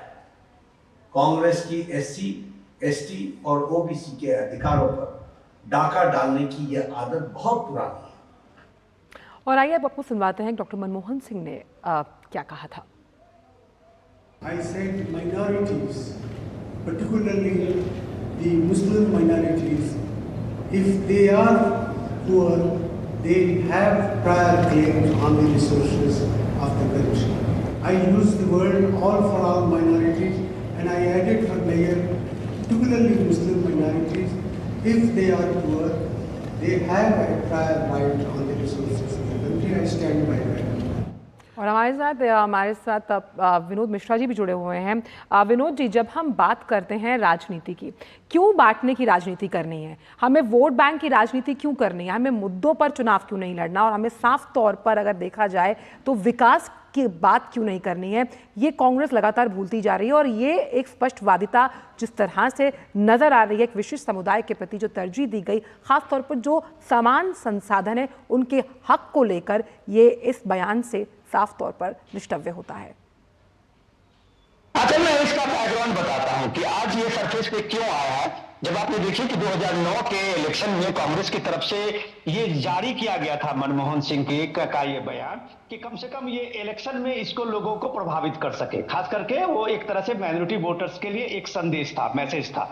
तो आज बीजेपी के लिए भी ये मौका था कि उसने इसको एक सही मौका चुना और मनमोहन सिंह के उस स्टेटमेंट को, जो मनमोहन सिंह के समय में पीएमओ के तरफ से स्पष्टीकरण दिया गया था कि उनका कहने का मतलब यह नहीं था, तो फिर कांग्रेस ने उस इलेक्शन के दौरान में Manmohan Singh prime minister, former prime minister का यह बयान क्यों जारी किया, इसका बैकग्राउंड मैं आपको बताता हूं।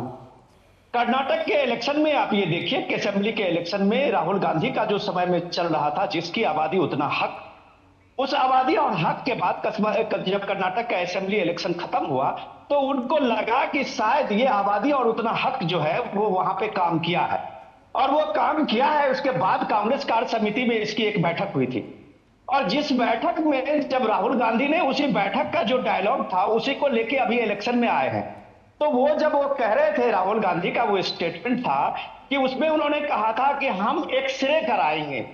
ये जो वो आबादी का ये जो करवाने की कोशिश कर रहे हैं, वो कह रहे हैं कि सोशियो इकोनॉमिक हम जो सेंसस कराएंगे, उस सोशियो इकोनॉमिक सेंसस का मतलब राहुल गांधी कहते हैं ये एक्सरे होगा जी। और जो जिसके पास जो संपत्ति है वो संपत्ति कितनी है, वो संपत्ति का एक बार अगर हमारे पास ये पता लग जाएगा तो फिर हम इसका इक्वल डिस्ट्रीब्यूशन करेंगे, जिसकी आबादी उतना हक में। अब ये बात देखिए कि अब जब ये बात प्राइम मिनिस्टर मोदी ने कल ही के जब एक रैली में कहा कि इलेक्शन में, पूरे इलेक्शन कैंपेन में देखिए कि कांग्रेस अपने मैनिफेस्टो के सारी चीजें भुला के सिर्फ अब तक ये कहती रही थी कि लोकतंत्र खतरे में है, संविधान को बचाना है, और सीधे सीधे प्राइम मिनिस्टर पे वो एक आरोप लगाते हुए कि पीएम मोदी तानाशाह है, ये संविधान खत्म कर देगा, ये आरक्षण खत्म कर देगा, भला भला ये सारी चीजें होती रही थी। लेकिन जैसे ही कांग्रेस के 50 पेज का मैनिफेस्टो लोगों ने पढ़ना शुरू किया तो वो वही बात थी जो राहुल गांधी ये बार बार साबित करना चाह रहे थे, जिसकी आबादी उतना हक। और उस आबादी उतना हक को कम से कम उनके गुरु सैम पित्रोदा ने इसको एक क्लियरिफाई कर दिया था कि ये आबादी उतना हक का जो प्रोपोर्शन है वो कैसे समाज में बटेगा, तो इसीलिए उन्होंने इनहेरिटेंस टैक्स की बात कही थी। और उस इनहेरिटेंस टैक्स से, वो जो विरासत के टैक्स से, वो उसने ये बताया कि ये देश का पैसा है जो मिडिल क्लास के पास जो पैसा अकूत पड़ा हुआ है, जिसको देखिए एक बात आप जान लीजिए, राहुल गांधी सिर्फ वेल्थ क्रिएटर को गाली देते हैं, उसको भ्रष्ट बताते हैं, उसको करप्ट बताते हैं, उसको प्राइम मिनिस्टर मोदी का दोस्त बताते हैं, तो ये पैसा लेके वो बांटेंगे। ये चीज जो एक्सपोज हो रहा है धीरे धीरे कांग्रेस के पार्टी के हैंडल से, आप ट्विटर हैंडल से लेके सब इस बात को एक अलग अलग चश्मे से देख रहे हैं। लेकिन सवाल ये है कि जब आप ये बात जानते हैं कि वेल्थ टैक्स जो है, सक्सेशन राइट जो है, वो सिर्फ अभी तक हिंदू कोड विनोद जी, हम एक मिनट आपको रोकना चाहेंगे। हम जानते हैं कि जिस तरह से एक सेम पेज पर तो कांग्रेस के नेता कभी बात ही नहीं करते, लेकिन अपने दर्शकों को बता दें जो इस वक्त जुड़े हैं कि आखिर ये बड़ी खबर जिसको लगातार हम ट्रैक कर रहे हैं जनादेश 2024 में, आखिर ये है क्या। तो ये बड़ी खबर जो हम आप तक लेकर आ रहे हैं, बीजेपी का कांग्रेस पर ये बड़ा हमला है, जो लगातार बयानबाजी चल रही थी कि किस तरह से कांग्रेस के, अगर देश के संसाधनों की बात की जाए तो पूर्व प्रधानमंत्री डॉक्टर मनमोहन सिंह के बयान पर सीधा हमला बोला गया है बीजेपी द्वारा। देश के संसाधनों पर जिस तरह से मनमोहन सिंह ने कहा कि मुस्लिमों का पहला हक है, ये वीडियो भी दिखाया गया, और उस लिहाज से बीजेपी का ये कहना है कि अप्रैल 2009 में डॉक्टर मनमोहन सिंह ने ये बड़ा बयान सामने दिया था, जहां तुष्टीकरण की राजनीति को हवा मिलती हुई साफ तौर पर नजर आई। तो बीजेपी का कांग्रेस पर ये बड़ा हमला कि जिस तरह से एक विशिष्ट समुदाय को तरजीह देते हुए ये सबसे ग्रैंड ओल्ड पार्टी जो अपने आप को कहती है वो नजर आती है, उसका बयान भी हमने सुनवाया। बिल्कुल, और किस तरीके से एक दल जो है वो भेदभाव की राजनीति पर आतुर है, किस तरीके से तुष्टीकरण की राजनीति, और इस वक्त की बड़ी खबर वही है कि कैसे मनमोहन सिंह ने देश के संसाधनों पर मुस्लिमों का पहला हक ये बात कही थी 2009 में, और अब बीजेपी लगातार उस पर हमलावर है, उस बयान पर कि किस तरीके से लगातार बीजेपी की जो राजनीति है तुष्टीकरण की वो चल रही है, अल्पसंख्यकों की तरफ जो झुकाव है वो किसी से छिपा नहीं है, और इसी को लेकर बीजेपी ने कांग्रेस पर ये बड़ा हमला बोला है, जिस पर लगातार आपको अपडेट्स हम दे रहे हैं। खास मेहमान जो हैं वो लगातार हमारे साथ जुड़े हुए हैं कि किस तरीके से अगर देखा जाए जो कांग्रेस की नीतियां रही हैं।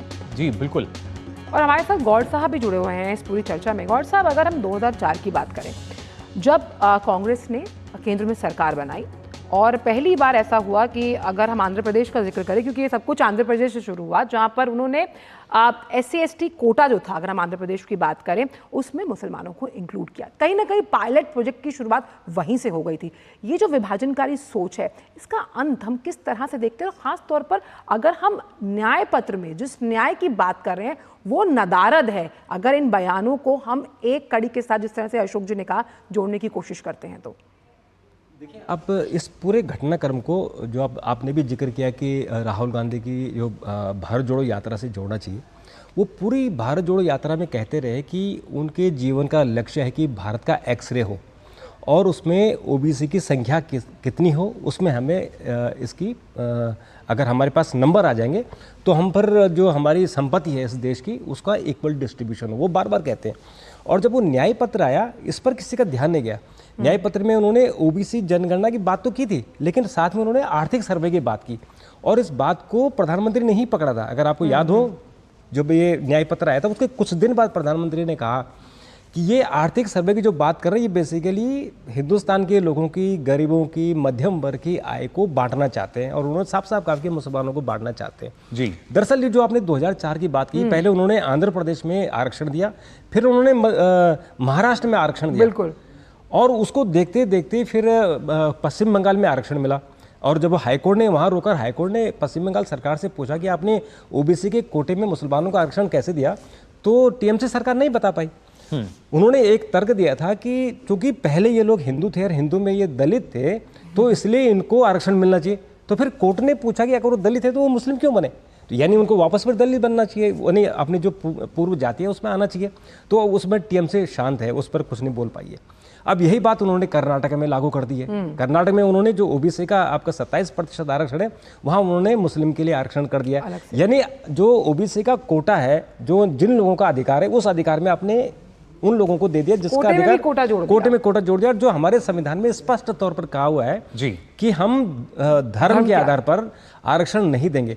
तो हमारा जो संविधान है, मूल संविधान है, आप यहाँ बात कर रहे हैं कि बीजेपी सरकार में है तो संविधान बदल देंगे, आप तो संविधान को बदल ही रहे हैं। जी, हमारे संविधान में कहीं नहीं लिखा हुआ है कि हम धर्म के आधार पर जी, लेकिन हमारे देश की जो पहचान है, एक धरोहर की जब हम बात करते हैं अशोक जी, वो पूरे विश्व में इसी से होती है कि कैसे सब धर्मों का हम सम्मान करते हैं, एक समान उनको देखते हैं। लेकिन जब हम यहाँ खासतौर से जब कहते हैं कि संपत्ति के बंटवारे की बात की जाए, विरासत टैक्स की बात की जाए, आरक्षण की बात की जाए, तो कहीं ना कहीं जो जनता है इन चुनावों में वो शायद जान चुकी है कि एक दल किस तरह की राजनीति ही कर रहा है, सिर्फ तुष्टीकरण की राजनीति पर आतुर है। देखिए, ये जो इसमें सबसे इंपॉर्टेंट बात क्या है कि जनता तो धीरे धीरे जान रही है, क्योंकि ये चीजें सब निकल रही हैं।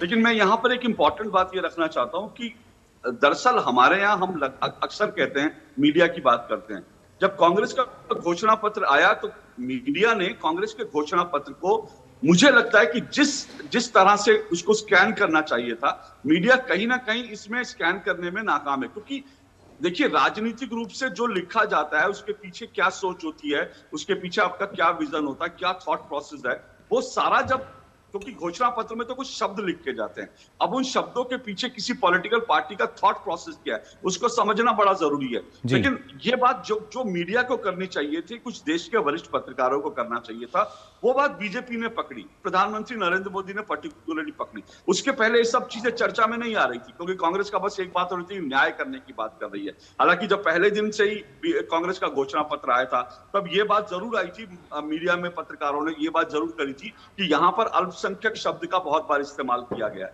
और दूसरी बात, बहुसंख्यकवाद नहीं चलेगा, इस शब्द का भी इस्तेमाल किया गया, ये पूरी लाइन, ये अपने आप में खतरनाक सोच थी। लेकिन जब इसको आपने और ज्यादा स्कैन करना शुरू किया और जब प्रधानमंत्री नरेंद्र मोदी ने इसमें से पर्टिकुलरली कुछ हिस्से निकालकर पब्लिक के सामने लाने शुरू किए, तो आज देखिए वो एक बड़ा मुद्दा बन गया है और कांग्रेस इस पर गिर गई है। तो जाहिर सी बात है, चुनाव के बीच में जब इस तरह के सवाल पूछे जाएंगे, और अगर आप मुकुल कल अगर आप देखें तो परसों अगर आप देखेंगे, परसों रात को राहुल गांधी ने जिस तरह की भाषा के लिए का इस्तेमाल किया नरेंद्र मोदी के लिए कि मैं जब जातिगत जनगणना की बात करता हूं, एक्सरे कराने की बात करता हूं, तो मोदी थर-थर कांपने लगता है, मोदी भाग जाता है। तो ये कहीं ना कहीं कांग्रेस की, राहुल गांधी की फ्रस्ट्रेशन दिखा रहा है, क्योंकि पिछले लगातार 4-5 दिन से प्रधानमंत्री जो अटैक कर रहे हैं, प्रधानमंत्री जिन मुद्दों को लेकर आ रहे हैं, उनका सही स्पष्ट जवाब कांग्रेस के पास नहीं है। जी, कांग्रेस के पक्ष में कुछ लोग उतरे हैं, जरूर है, वो लोग कह रहे हैं कि नहीं ऐसा नहीं है, जैसे मैंने कहा कुछ फैक्ट चेकर उतर के कहेंगे, झूठ बोलेंगे,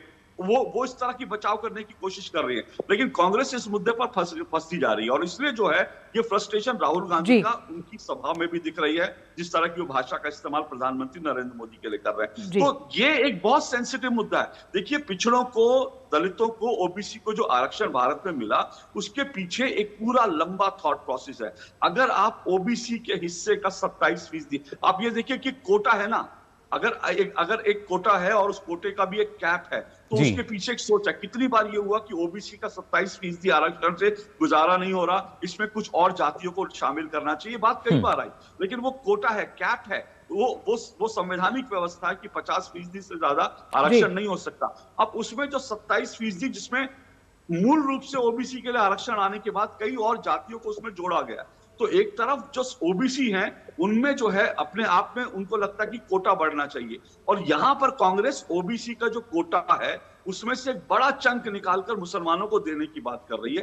तो ये अपने आप में खतरनाक थॉट प्रोसेस है। और फिर अगर एक बार नहीं, 2 बार नहीं, 3 बार नहीं, बार बार मनमोहन सिंह के बयान इस तरह के आ रहे हैं, जो उस वक्त प्रधानमंत्री थे, उस वक्त जो कानून मंत्री थे सलमान खुर्शीद, उनके बयान आ रहे हैं, इसका मतलब कांग्रेस की वो जो सरकार थी उसकी ये मंशा थी। और इसमें एक बात और, जो संपत्ति के बंटवारे की बात आ रही है, देखिए ये हो रहा है ना कि अब ये कहा जा रहा है कि नहीं, संपत्ति के बंटवारे को लेकर जो कुछ कहा जा रहा है उसको भी कांग्रेस काउंटर कर रही है, नहीं ऐसा नहीं है, जो सैम पित्रोदा ने कहा था वो उनकी निजी सोच है, लेकिन संपत्ति का बंटवारा किसको होना चाहिए, ये बात जो है एक बार फिर उसी पे लागू होती है जो कांग्रेस ने 2014 के लोकसभा चुनाव से, जब चुनाव आचार संहिता लागू होने से ठीक कुछ घंटे पहले किया था। सोचिए, आचार संहिता लागू हो रही है, उसके कुछ घंटे पहले दिल्ली की 123 प्रॉपर्टी, दिल्ली की प्राइम लैंड 123 प्रॉपर्टी जो है वक्फ बोर्ड के नाम कर दी जाती है। और वक्फ बोर्ड भारत में, भारत सरकार के बाद सबसे बड़ा लैंड ऑनर आज है। आज अगर सबसे बड़ा लैंड ऑनर कोई है तो वो वक्फ बोर्ड है।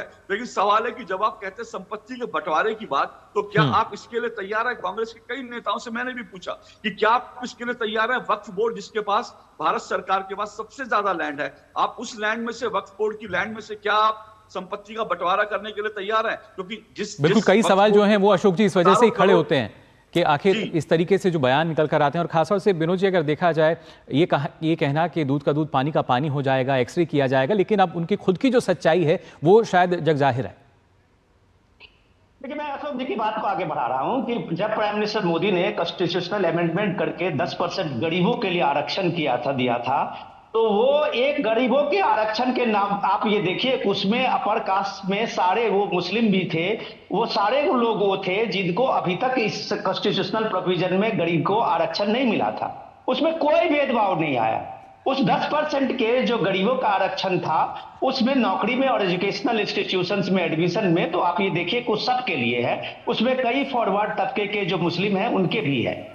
तो लेकिन सवाल ये है कि अब उसकी व्यवस्था में जब यह कोशिश हुई, जैसे कर्नाटक का जो मामला आया है, उसमें आप देखिए कि शेख, पठान और वो जितने वो उच्च वर्ग के तबके हैं, जिसमें मंडल कमीशन में उनके सारे नाम दिए गए हैं। मुस्लिम तबके में मंडल कमीशन में इन लोगों का नाम लिखा गया है। इन तबके में वो सारे अपर कास्ट माने जाते हैं, और उस सारे अपर कास्ट को अगर आप वहां पे पूरे एक जातिगत में जो वहां डेटा है कर्नाटक सरकार के पास में, उस ओबीसी के लिस्ट में उसको ग्रेड 1, ग्रेड 2 और ग्रेड 3 में लाके सारे कास्ट को आप शामिल कर लेते हैं, तो ये बेईमानी है। और जिस बात को प्राइम मिनिस्टर मोदी रेखांकित करते हैं कि वो ओबीसी का हक छीना जा रहा है। मैं दूसरी बात करता हूं, जो अशोक जी अभी कह रहे थे, मैं सीधे उनके मैनिफेस्टो से बात करता हूं। जब ये मैनिफेस्टो की बात क्यों पकड़ी जा रही है, तो वो उसमें उनका इंटेंशन जो है वो सीधे साफ झलक रहा है। जब आप एक सेकुलर स्टेट कहते हैं, तो सेकुलर स्टेट में वहां पर्सनल लॉ की बात क्यों है?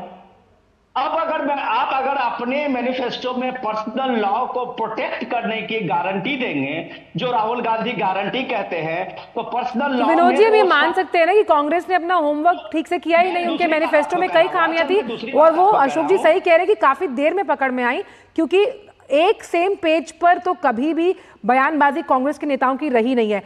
वक्त एक छोटे से ब्रेक का है, विनोद जी आपके पास वापस आऊंगे और इस बात को पूरा करेंगे कि आखिरकार कांग्रेस अपना होमवर्क पूरा करती क्यों नहीं है। वक्त एक छोटे से ब्रेक का है जनादेश 2024 में।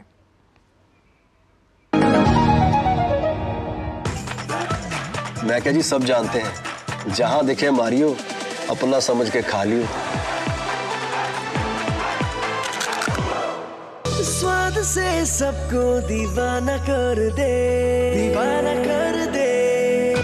पता का चाय, गजब का स्वाद। Delivery boy has picked your order. अरे भाई, पता है भूख लगी है। 30 मिनट का मैसेज नोटिफिकेशन आया था ना? मैसेज के सारे थोड़ी बैठ सकते हैं। कल आपने कुछ शेयर्स बेचे थे ना? हाँ, तो चेक किया? मैसेज आया तो था। सिर्फ मैसेज काफी नहीं है। आप शेयर मार्केट में कोई भी ट्रांजैक्शन करते हैं ना, तो स्टॉक एक्सचेंज से आए एसएमएस या ईमेल को अपने डीमैट अकाउंट और बैंक स्टेटमेंट के साथ भी टैली कीजिए। बेटा भूख में ना दिमाग बंद हो जाता है।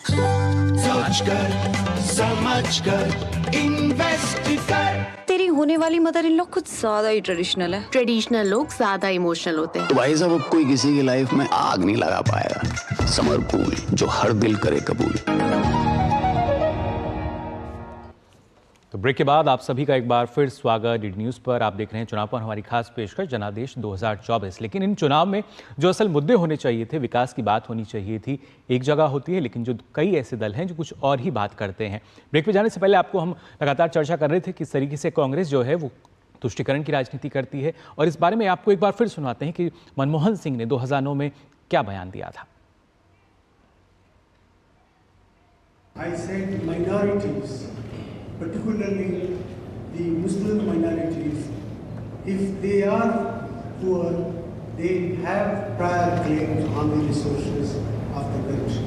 I used the word all for all minorities, and I added for mayor, particularly Muslim minorities, if they are poor, they have a prior right on the resources of the country. I stand by that. और आइए अब इस पर पलटवार करते हुए जो राष्ट्रीय अध्यक्ष हैं बीजेपी के जेपी नड्डा, उन्होंने क्या कहा, आइए आपको सुनवाते हैं। मनमोहन सिंह ने मुंबई में प्रेस कॉन्फ्रेंस के दौरान एक प्रश्न के जवाब देते हुए फिर अपने बयान को सही ठहराया और कहा कि माइनॉरिटीज का, खासकर मुस्लिमों को प्रायोरिटी मिलनी चाहिए और उनको संसाधनों, देश के संसाधनों पर पहला हक होना चाहिए। सच्चर कमेटी की रिपोर्ट के माध्यम से गलत बयानी की गई और मुसलमानों की हालत दलितों से भी खराब है, ये कहा गया। मतलब यह है कि कांग्रेस पहले से ही आधार बना रही थी कि ये इनके प्रकार मुस्लिम को एससी, अनुसूचित जाति घोषित कर मुसलमानों को एससी आरक्षण की वैधता दिला दी जाए। कांग्रेस की एससी, एसटी और ओबीसी के अधिकारों पर डाका डालने की यह आदत बहुत पुरानी है। और इसी पर लगातार हमारी चर्चा जारी है। हमारे साथ विनोद मिश्रा जी जुड़े हुए हैं, रोशन गौर साहब है, प्रफुल्ल केतकर जी हैं, हमारे साथ अशोक श्रीवास्तव भी जुड़े हुए हैं। विनोद जी, हम ब्रेक पर जाने से पहले चर्चा कर रहे थे कि आखिरकार कांग्रेस अपना होमवर्क पूरा क्यों नहीं करती। मैनिफेस्टो में जिस तरह से संपत्ति के बंटवारे की बात की गई है, मुसलमानों के हक का जिक्र किया गया, लेकिन जो बातें मैनिफेस्टो में कही गई उसे लेकर जो आपसी खींचतान है वो भी कांग्रेस में जारी है। उनकी बयानबाजी कहीं भी एक सेम पेज पर नजर नहीं आती, और जिस तरह से हमने देखा कि सैम पित्रोदा का जो बयान आया उससे किनारा करते हुए खुद पार्टी नजर आई। असल मैं ये नहीं मानता कि कांग्रेस पार्टी अपना होमवर्क को नहीं करती। देखिए, सबसे बड़ी बात तो ये है कि कांग्रेस पार्टी, जैसा आपने अभी कई बार अपने इसमें कहा है कि Congress party grand old party है। Congress party grand old party इसलिए नहीं है कि कांग्रेस पार्टी को पता है कि देश में जो उनको फार्मूला वाली पॉलिटिक्स वो करते हैं, उनको पता है कि देश में वोट कैसे लिया जाता है। आपने देखा कि जब राहुल गांधी की 2 यात्राएं हुई है, भारत जोड़ो यात्रा और उसके बाद भारत जोड़ो न्याय यात्रा, वो सीधे सीधे जो उनका मैसेज था जिसमें वो कह रहे थे ये मोहब्बत की दुकान है, नफरत के बाजार में उसको मोहब्बत की दुकान बताते हैं। अब सवाल यह है कि जब प्राइम मिनिस्टर मोदी इस इलेक्शन में विकसित भारत संकल्प यात्रा को लेकर चले थे और 2047 तक का उन्होंने एक टारगेट किया था कि देश को किस तरह से इकोनॉमी के स्तर पर, आप देखिए कि 3rd में लाना है, उस स्तर को लाके जब लोगों के साथ अपने 10 साल के रिपोर्ट कार्ड देख रहे थे, तो पूरा का पूरा कांग्रेस का और उसके साथ इंडिया गठबंधन का जो नैरेटिव था वो सीधे सीधे मोदी के खिलाफ में सीधे तानाशाह और संविधान खतरे में आ गया। तो जाहिर सी बात है कि इस इलेक्शन को थोड़ी समझने की जरूरत है कि पूरा इलेक्शन को सबसे पहले पार्टी ने, इंडिया गठबंधन ने उसको डाइवर्ट किया नैरेटिव्स को कि हम कम से कम ये डेवलपमेंट के इशू पे भारत में डिस्कस प्राइम मिनिस्टर मोदी के सामने में नहीं कर सकते हैं। तो उन्होंने जब एजेंडा इसको शुरू किया था कि वो एजेंडा था उनका मोहब्बत की दुकान, नफरत का बाजार। और ये नफरत का बाजार और मोहब्बत की दुकान में अगर आप देखें कि इलेक्शन से पहले राहुल गांधी की ये जो भारत जोड़ो न्याय यात्रा थी, कम से लेकर मणिपुर से लेके आप ये देखिए मुंबई तक की उस यात्रा में आप देखिए कि जितने कॉन्स्टिट्यूएंसी को राहुल गांधी ने छुआ है या जिन जिन इलाकों में गए हैं वो सारे मैक्सिमम वो मुस्लिम डोमिनेंट इलाका है। डेफिनेटली राहुल गांधी को ये मैसेज अपने इंडिया गठबंधन के पार्टियों को देना था कि मुस्लिम वोट खास करके माइनॉरिटी के वो करीब आप आ गए हैं, उसमें आप बार्गेन आप नहीं कर सकते हैं और इसका फायदा राहुल गांधी को मिला। और इसको आप देख सकते हैं कि यूपी से लेके बिहार तक जो रीजनल पार्टियों ने जो सीट देने की मजबूरी हुई है वो उसके पीछे राहुल गांधी का यही माइनॉरिटी कार्ड था। बिल्कुल, लेकिन जो संदेश कह सकते हैं कि राहुल गांधी कोई होमवर्क कांग्रेस पार्टी ने नहीं की थी, ये बात नहीं है। कांग्रेस पार्टी ने पूरी होमवर्क की थी। जो उनका कंपटीशन उस समय में अपने रीजनल पार्टीज के साथ में था कि वो ज्यादा से ज्यादा सीट ले, लेकिन फिर भी अगर कांग्रेस पार्टी अभी तक 300 सीटों से नीचे इस इलेक्शन में है तो आप कह सकते हैं कि वो बात मान रहे हैं कि वो पूरे नेशन वाइड में एक सिंगल पार्टी के रूप में लड़ने की हालत में तो नहीं है, लेकिन जो भी उनको वोट शेयर मिलेगा वो उसी नफरत की बाजार मोहब्बत की दुकान कह के मिलेगा और इसलिए वो लगातार माइनॉरिटी की कोशिश और माइनॉरिटी की बात इस इलेक्शन उसी वजह से विनोद जी कहीं ना कहीं कांग्रेस घिरती भी नजर आ रही है। प्रफुल्ल जी, जो एक बाजार नफरत का कांग्रेस ने खुद उस बाजार को बनाया और अब ढोंग होता है मोहब्बत का, लेकिन कभी अखंड भारत की बात नहीं होती, टुकड़े टुकड़े की बात कही जाती है, जनता को बांटने की बात कही जाती है और वही एक विचारधारा लगातार बनी हुई है अभी तक। जी बिल्कुल, देखिए प्रधानमंत्री ने जब ये मुद्दा उठाया तो उन्होंने जानबूझकर और बहुत सोच समझकर अर्बन नक्सल का प्रयोग किया था। देखिए ये मैनिफेस्टो बनते हुए इसके पीछे की सोच क्या है। 1950 के दशक में प्रधानमंत्री नेहरू जब थे तो सोशलिस्टिक पैटर्न की बात की थी, तो उस समय तो कानूनी तौर से शांतिपूर्ण लोकतांत्रिक तरीके से एक तरीके से नियम कानून सोशलिस्टिक एक कोटा परमिट राज की संकल्पना उसमें रखी गई 1953-54 में। 1967 के बाद हम देखते हैं विचारधारा के तौर पर कांग्रेस एक तरह से कम्युनिस्ट विचारधारा के और करीब आ गई श्रीमती इंदिरा गांधी के कालखंड में। लेकिन अभी हम जो देख रहे हैं, जो खास करके राहुल गांधी के सलाहकार पूरी टोली है, जिन लोगों के साथ ये बात करती है, जिन मुद्दों पर इसको आगे बढ़ाती है और जिस तरह से कर्नाटक में एक उनकी कैंडिडेट प्रमुख नेता सीताक्का एक माओवादी को शहीद बताती है और वहां पे जाकर उनको फोटो पर माल्यार्पण करती है, तो ये सारा दिखाता है कि ये बेसिकली जो माओवाद ने जो सोच पनपने का प्रयास किया है कि चाहे किसी तरीके से हो हम सत्ता को हाथ में लेंगे, इस लोकतांत्रिक व्यवस्था को नहीं मानेंगे। नहीं तो ये चुनाव पूरी तरह से लीडरशिप के मुद्दे पर था, विकसित भारत 2047 के मुद्दे पर था और जो उसके लिए जो एजेंडा प्रधानमंत्री मोदी और बीजेपी ने जो सजेस्ट किया था वो ज्ञान का था, गरीब, युवा, महिला और अन्नदाता। अब क्या इसमें मुस्लिम नहीं आते हैं? क्या कोई भी माइनॉरिटी इसमें नहीं आती है? क्या भारत के सभी वर्गों के लोग इसमें आते हैं जो जिनको अधिकार होना चाहिए। और ये केवल संपत्ति के अधिकार की बात नहीं है, ये रिप्रेजेंटेशन की बात है। भारत के संविधान ने जोर जबरदस्ती से किसी के भी सत्ता के वितरण की बात नहीं की है, ये कम्युनिस्ट विचारधारा के साथ रही है। ये कांग्रेस के विचारधारा का खोखलापन एक तरीके से इसमें मुझे लगता है बहुत बड़े पैमाने पर बिल्कुल विचारधारा का खोखलापन भी है और दोगलापन भी नजर आता है। इस पर लगातार चर्चा जारी रखेंगे, लेकिन एक बार सुनवाते हैं कि भारतीय जनता पार्टी के जो राष्ट्रीय अध्यक्ष जेपी नड्डा हैं, उन्होंने ये कहा कि कांग्रेस और इंडी गठबंधन का छुपा हुआ एजेंडा है कि SC, ST और OBC के अधिकारों को छीनना और मुसलमानों को देना। कांग्रेस कहती है कि देश के संसाधनों पर पहला हक मुसलमानों का है, जबकि प्रधानमंत्री कहते हैं कि संसाधनों पर पहला हक गरीबों का है। जेपी नड्डा ने कहा कि मनमोहन सिंह ने यह बयान गलती से नहीं दिया था। मनमोहन सिंह ने मुंबई में प्रेस कॉन्फ्रेंस के दौरान एक प्रश्न के जवाब देते हुए फिर अपने बयान को सही ठहराया और कहा कि माइनॉरिटीज का खासकर मुस्लिमों को प्रायोरिटी मिलनी चाहिए और उनको संसाधनों, देश के संसाधनों पर पहला हक होना चाहिए। सच्चर कमेटी की रिपोर्ट के माध्यम से गलत बयानी की गई और मुसलमानों की हालत दलितों से भी खराब है, ये कहा गया। मतलब यह है कि कांग्रेस पहले से ही आधार बना रही थी कि ये इनके प्रकार मुस्लिम को SC अनुसूचित जाति घोषित कर मुसलमानों को एससी आरक्षण की वैधता दिला दी जाए।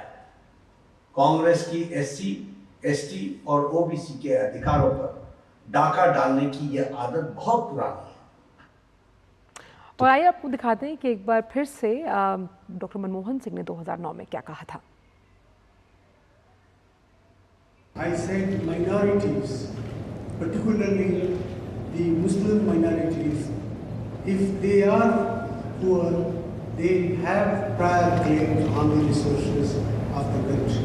I used the word all for all minorities, and I added for mayor, particularly Muslim minorities, if they are poor, they have a prior right on the resources of the country. I stand by that.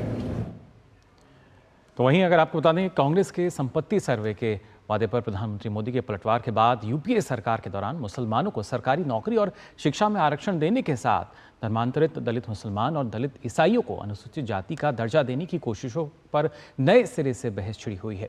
Congress न्याय पत्र पर हमला PM Modi ने बीते रविवार को राजस्थान के बांसवाड़ा में संपत्ति सर्वे को बहुसंख्यकों की संपत्ति, घुसपैठी और ज्यादा बच्चे पैदा करने वालों में बांटने का आरोप लगाया था। मेरी माता और बहनों की जिंदगी में सोना वो सिर्फ शो करने के लिए नहीं होता है, उसके स्वाभिमान से जुड़ा हुआ है। उसका मंगलसूत्र वो एक सोने का कीमत का मुद्दा नहीं है, उसके जीवन के सपनों से जुड़ा हुआ है। तुम उसे छीनने की बात कर रहे हो अपने मैनिफेस्टो में। गोल्ड ले लेंगे, सबको वितरित कर देंगे। और पहले जब उनकी सरकार थी, उन्होंने कहा था कि देश की संपत्ति पर पहला अधिकार मुसलमानों का है। इसका मतलब ये संपत्ति इकट्ठी करके किसको बांटेंगे? जिनके ज्यादा बच्चे हैं उनको बांटेंगे। घुसपैठियों को बांटेंगे। क्या आपकी मेहनत की कमाई का पैसा घुसपैठियों को दिया जाएगा? आपको मंजूर है?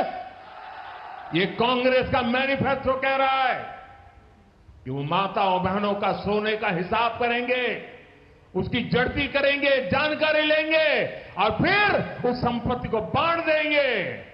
और उनको बांटेंगे जिनको मनमोहन सिंह जी की सरकार ने कहा था कि संपत्ति पर पहला अधिकार मुसलमानों का है। भाइयों बहनों, ये अर्बन नक्सल की सोच, मेरी माताओं बहनों, ये आपका मंगलसूत्र भी बचने नहीं देंगे, यहां तक जाएंगे मैं कहने आया। तो प्रधानमंत्री ने सीधे तौर पर अपने इस संबोधन के दौरान हमला बोला था कांग्रेस पर। और खासतौर से अशोक जी, अगर देखा जाए अरबन नक्सल की सोच हम कहें, या जिस तरीके से एक विशेष वर्ग को हमेशा तरजीह देने की बात कही जाए और लगातार हम कह सकते हैं उनको बहलाने फुसलाने की कोशिश की जाती है, और वोट बैंक के लिए खासतौर से ये सारी चीज़ जो हैं वो हम देखते हैं कि लगातार की गई है कि जिससे जो वोट बैंक है वो ज़्यादा हो सके, वोट बैंक का प्रतिशत बढ़ सके। लेकिन अगर देखा जाए अब आज के समय में जो समय है बदल चुका है, आज के समय में नए भारत की बात करते हैं और उस वक्त में भी कहीं ना कहीं इन्हीं मुद्दों को लेकर आगे बढ़ना बताता है कि जो हमारे देश का आधार है, जो संविधान है हमारा, इस लोकतंत्र की पहचान है, आप उसका भी मान नहीं रख रहे हैं। इसको मैं 2-3 हिस्से में आपको स्पष्ट करता हूं। ये पूरी जो सोच है उसको समझने की कोशिश। और जैसे जी अशोक जी, आपसे शाइना एनसीजी भी हमारे साथ जुड़ चुकी हैं, बीजेपी प्रवक्ता। बहुत स्वागत है शाइना जी आपका हमारे खास शो में। अशोक जी, आप अपनी बात पूरी कीजिए, फिर हम शाइना जी के पास चलते हैं।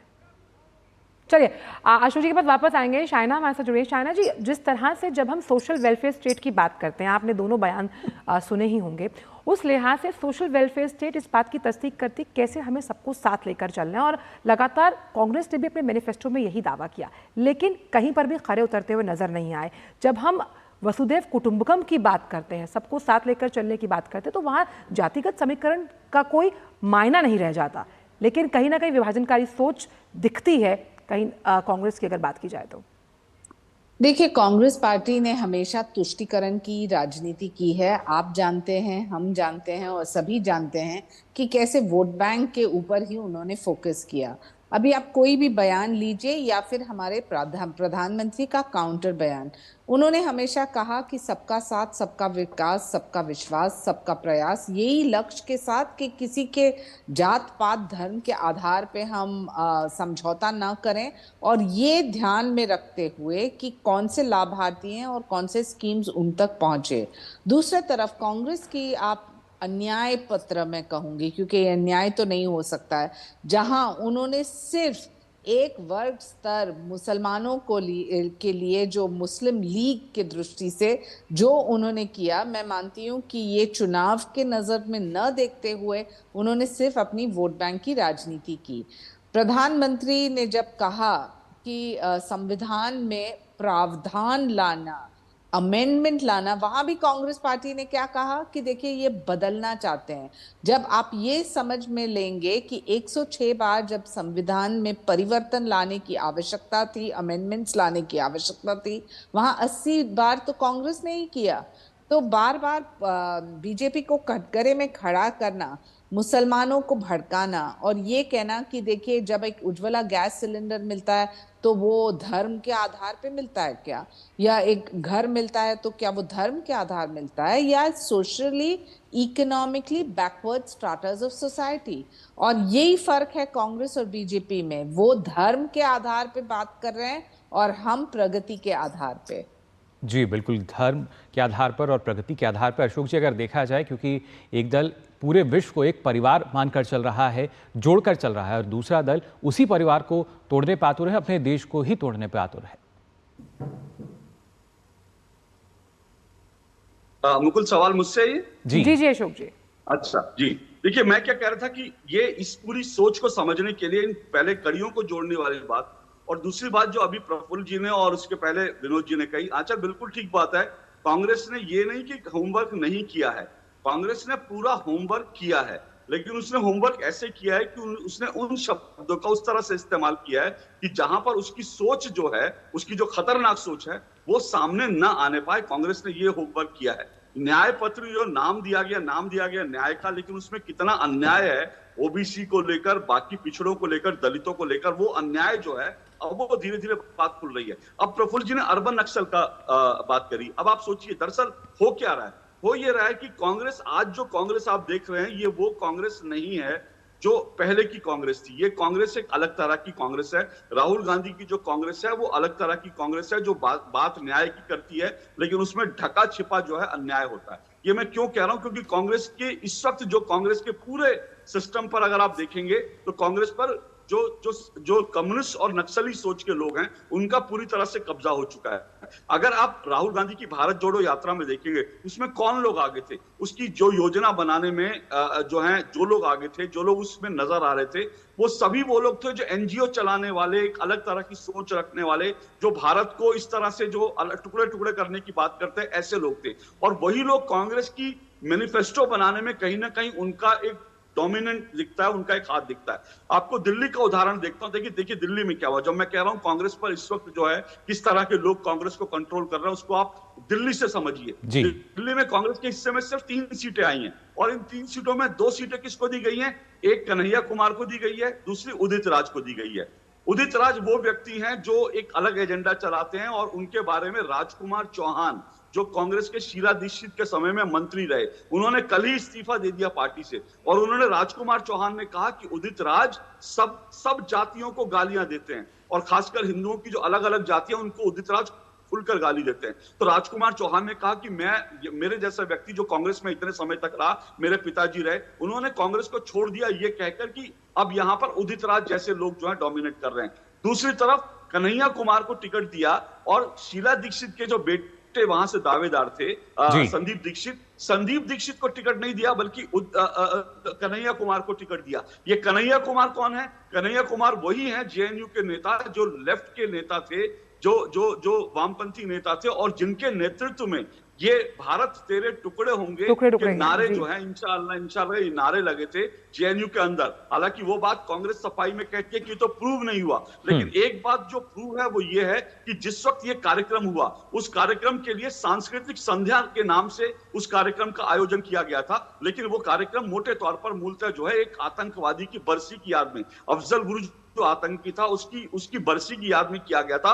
और कार्यक्रम आयोजन समिति के जिसके अध्यक्ष जो थे और उस वक्त कार्यक्रम के लिए जो है परमिशन लेने वाले थे वो कन्हैया कुमार थे, जो उस वक्त वहां पर छात्र संघ के अध्यक्ष थे। तो कन्हैया कुमार जो आतंकवादी की बरसी के लिए एक प्रोग्राम मैनेज करते हैं और उस कार्यक्रम में नारे लगते हैं, भारत तेरे टुकड़े होंगे इंशाअल्लाह इंशाअल्लाह, और वहां से कश्मीर की आजादी के नारे लगते हैं। और उस पूरे सेटअप में जो लोग शामिल थे उनमें शर्जील इमाम और जैसे लोग थे जो कहते हैं भारत की चिकन नेक काट देनी चाहिए। और उसके बाद कांग्रेस के एक सांसद कहते हैं, डीके शिव कुमार के भाई, वो ये कहते हैं कि भारत को दक्षिण और उत्तर में वो कहते हैं कि हम दक्षिण को एक नया देश बनाएंगे।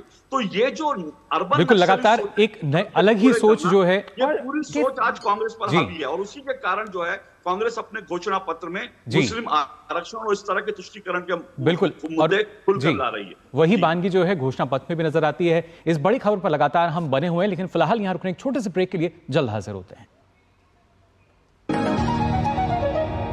मैं कैप्टन होता ना, ओपन कराता। अब हर कोई ओपन करेगा तो मैच कौन क्लोज करेगा? तो भाई साहब अब कोई किसी की लाइफ में आग नहीं लगा पाएगा। समर कूल, जो हर दिल करे कबूल। तुम्हें पता है इन्वेस्टर्स के लिए एक इन्वेस्टर प्रोटेक्शन फंड होता है IPF, लेकिन अगर तुम्हारा ट्रेड एक्सचेंज पर एग्जीक्यूट नहीं हुआ या फिर कोई गारंटीड रिटर्न्स वाली स्कीम है तो ये IPF आपकी मदद नहीं कर सकता है।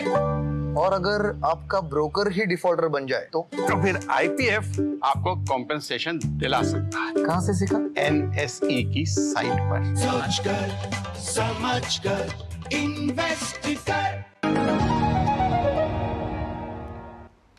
ब्रेक के बाद सभी का स्वागत है। हमारी खास पेशकश जनादेश 2024 में जिस तरह से जो बयान सामने आया उसको लेकर लगातार हम इसमें बने हुए हैं। विनोद जी, क्योंकि जिस तरह से जिस बयान को लेकर लगातार चर्चा जारी है, बहुत संक्षिप्त में आपसे जानना चाहूँगी कि आने वाले जो चरणों के चुनाव है, आज दूसरे दौर का मतदान है, किस तरह से खास तौर पर ये तुष्टीकरण का जो मुद्दा है ये असर डालता हुआ नजर आएगा चुनाव के तमाम अन्य चरणों पर? ये बहुत सही सवाल पूछा है आंचल। ये फर्स्ट फेज के चुनाव के बाद आपको लग रहा था कि उस चुनाव में जो राजनीतिक पार्टी मान रहे थे कि कोई गर्मी नहीं आई है। आप देख रहे हैं बाहर का टेम्परेचर कितना है। अभी आज का टेम्परेचर 37 से लेके 42 डिग्री तक टेम्परेचर, और अब सियासी पारा और हाई हो गया है इस बयानबाजी के बाद, और हाई हो गया है। लेकिन उसके बाद भी लोग वोटिंग टर्नआउट के लिए सुबह से अगर हम देख रहे हैं जी।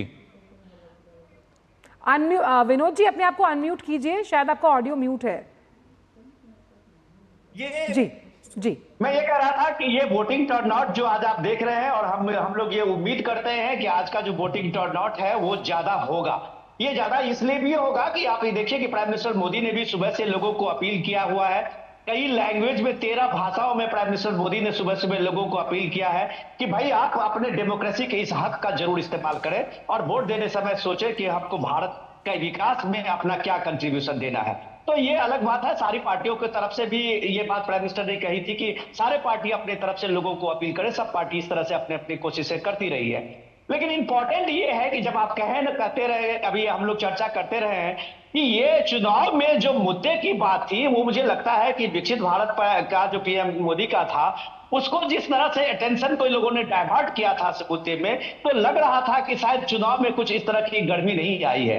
और जैसे ही प्राइम मिनिस्टर मोदी ने उनके कांग्रेस के मैनिफेस्टो को पकड़कर जब आगे अपने स्पीच पे एक नया बैटिंग शुरू किया तो ये लगने लगा है देश को कि असलियत क्या है। तो ये बात तो सीधे लोगों को समझ में आई है कि भाई आप जब एक एजेंडा को लोगों के सामने में रखते हैं और एक एजेंडा है जो आप पीछे में रखते हैं तो ये बेईमानी है। यानी असलियत जो है वो कम से कम ये बात जी, असलियत जो है बाहर आ रही है। 5 सेकंड में पूरी बात करूं। पॉलिटिकल पार्टी को एक बात तो ये लोगों के सामने निष्ठा और ईमानदारी से बात रखनी चाहिए। जो आप ये अगर देखिए कि प्राइम मिनिस्टर मोदी का और बीजेपी का कम से कम उस मैनिफेस्टो में जो विकसित भारत की बात करके हुए सारी गारंटी दी है उसमें कहीं भी माइनॉरिटी मेजॉरिटी का आपको एक शब्द नहीं मिलेगा। लेकिन जब आप अपने 50 पेज के मैनिफेस्टो में आप इस बात को तरजीह देते हैं और एक वोट बैंक को एड्रेस करते हुए दिखते हैं तो आपकी बेईमानी पकड़ी जाती है जब उस मैनिफेस्टो का रिव्यू शुरू होता है।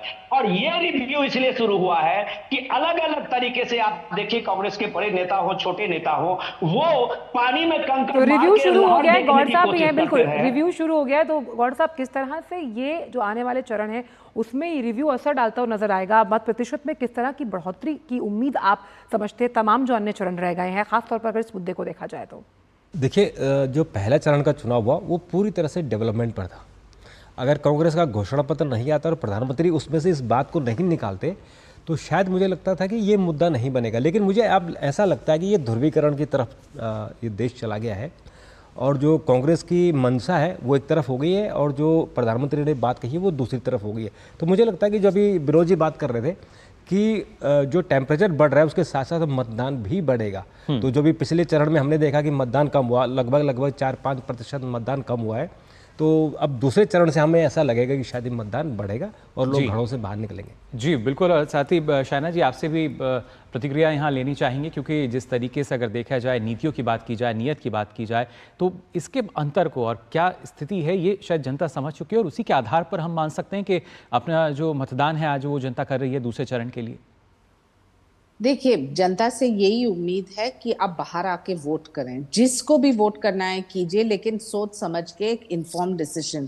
क्योंकि जो लोग हमेशा सिस्टम को क्रिटिसाइज करते हैं, sit on the fence and make all kinds of commentary, आपका हक तब बनता है कि आप निंदा करें जब आप वोट कर सकते हैं, आप सवाल तब उठा सकते हैं जब आप वोट करें। आप सिर्फ चर्चा, टिप्पणी, डिबेट, डिस्कशन करेंगे और सक्रिय रूप से आपकी जिम्मेदारी न निभाएंगे तो मुझे अफसोस होगा। और मुझे लगता है हर एक भारतीय नागरिक को ये समझ में है कि मोदी जी ने जो काम किया है, for stability, as a great leader, उनका जो करिश्मा है, राजनीतिक इच्छा शक्ति हम सब ने देखा है। लेकिन ये एक इलेक्शन स्पिन नहीं है, आप पहले बाहर आके वोट करें। बिल्कुल। और हमारे साथ प्रफुल्ल केतकर साहब जुड़े। प्रफुल्ल जी, वोट बैंक की राजनीति से ऊपर उठकर जागरूक मतदाता आज मुद्दों और विकास को लेकर अगर वोट करने निकलता है तो ये माना जाएगा कि कहीं ना कहीं जो सफल कैंपेन चलाया गया उसको एक धार मिलती हुई नजर आएगी, खासतौर पर अगर तमाम चरणों का हम जिक्र करें तो। अचल, ये बड़ी दुर्भाग्य की बात है।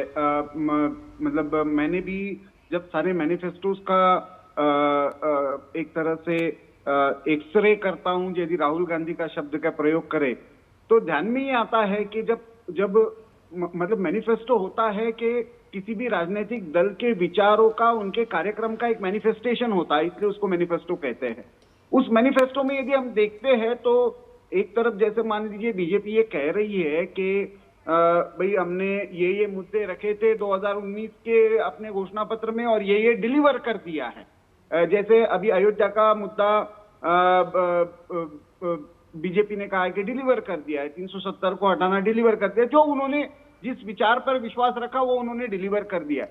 कांग्रेस के घोषणा पत्र में पहली बार मैं ये देखता हूं कि सेक्युलरिज्म और सोशलिज्म के दो शब्द जो है वो नदारद है, लेकिन जो नए शब्दावली का प्रयोग हुआ है उस शब्दावली के पीछे की मनीषा क्या है, ये अभी तक हम सही में चाह रहे थे कि विकास 2047 का एजेंडा, यदि आप कोई अल्टरनेटिव एजेंडा रखना चाहते तो वो भी रखें, लेकिन ये बिल्कुल हर एक दल का यानी एक जो एजेंडा है वो अब जनता के सामने है।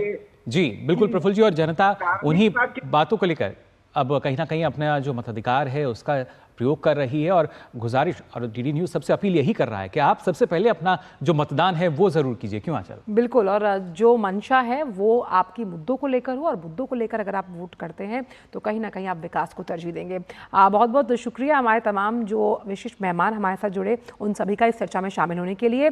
तो जनादेश 2024 की जब हम बात करते हैं दूसरे चरण यानी कि 13 राज्यों की 88 सीटों पर जहां मतदान जारी है, लगातार ये अपील कि आप अपने मत अधिकार का उपयोग कीजिए, लोकतंत्र के इस महापर्व में जन भागीदारी सुनिश्चित कीजिए, चाहे वो युवा हैं, बुजुर्ग हैं, और सबके लिए कहीं ना कहीं एक मिसाल कायम कीजिए। जी बिल्कुल, मिसाल कायम करनी होगी। और साथ ही साथ जो चुनाव से संबंधित तमाम जानकारी है, जो सारी अपडेट्स है, वो लगातार दिन भर आज आप डीडी न्यूज़ पर ले सकते हैं। लेकिन फिलहाल के लिए जनादेश 2024 में बस इतना ही। हम दोनों को दीजिए अनुमति। नमस्कार।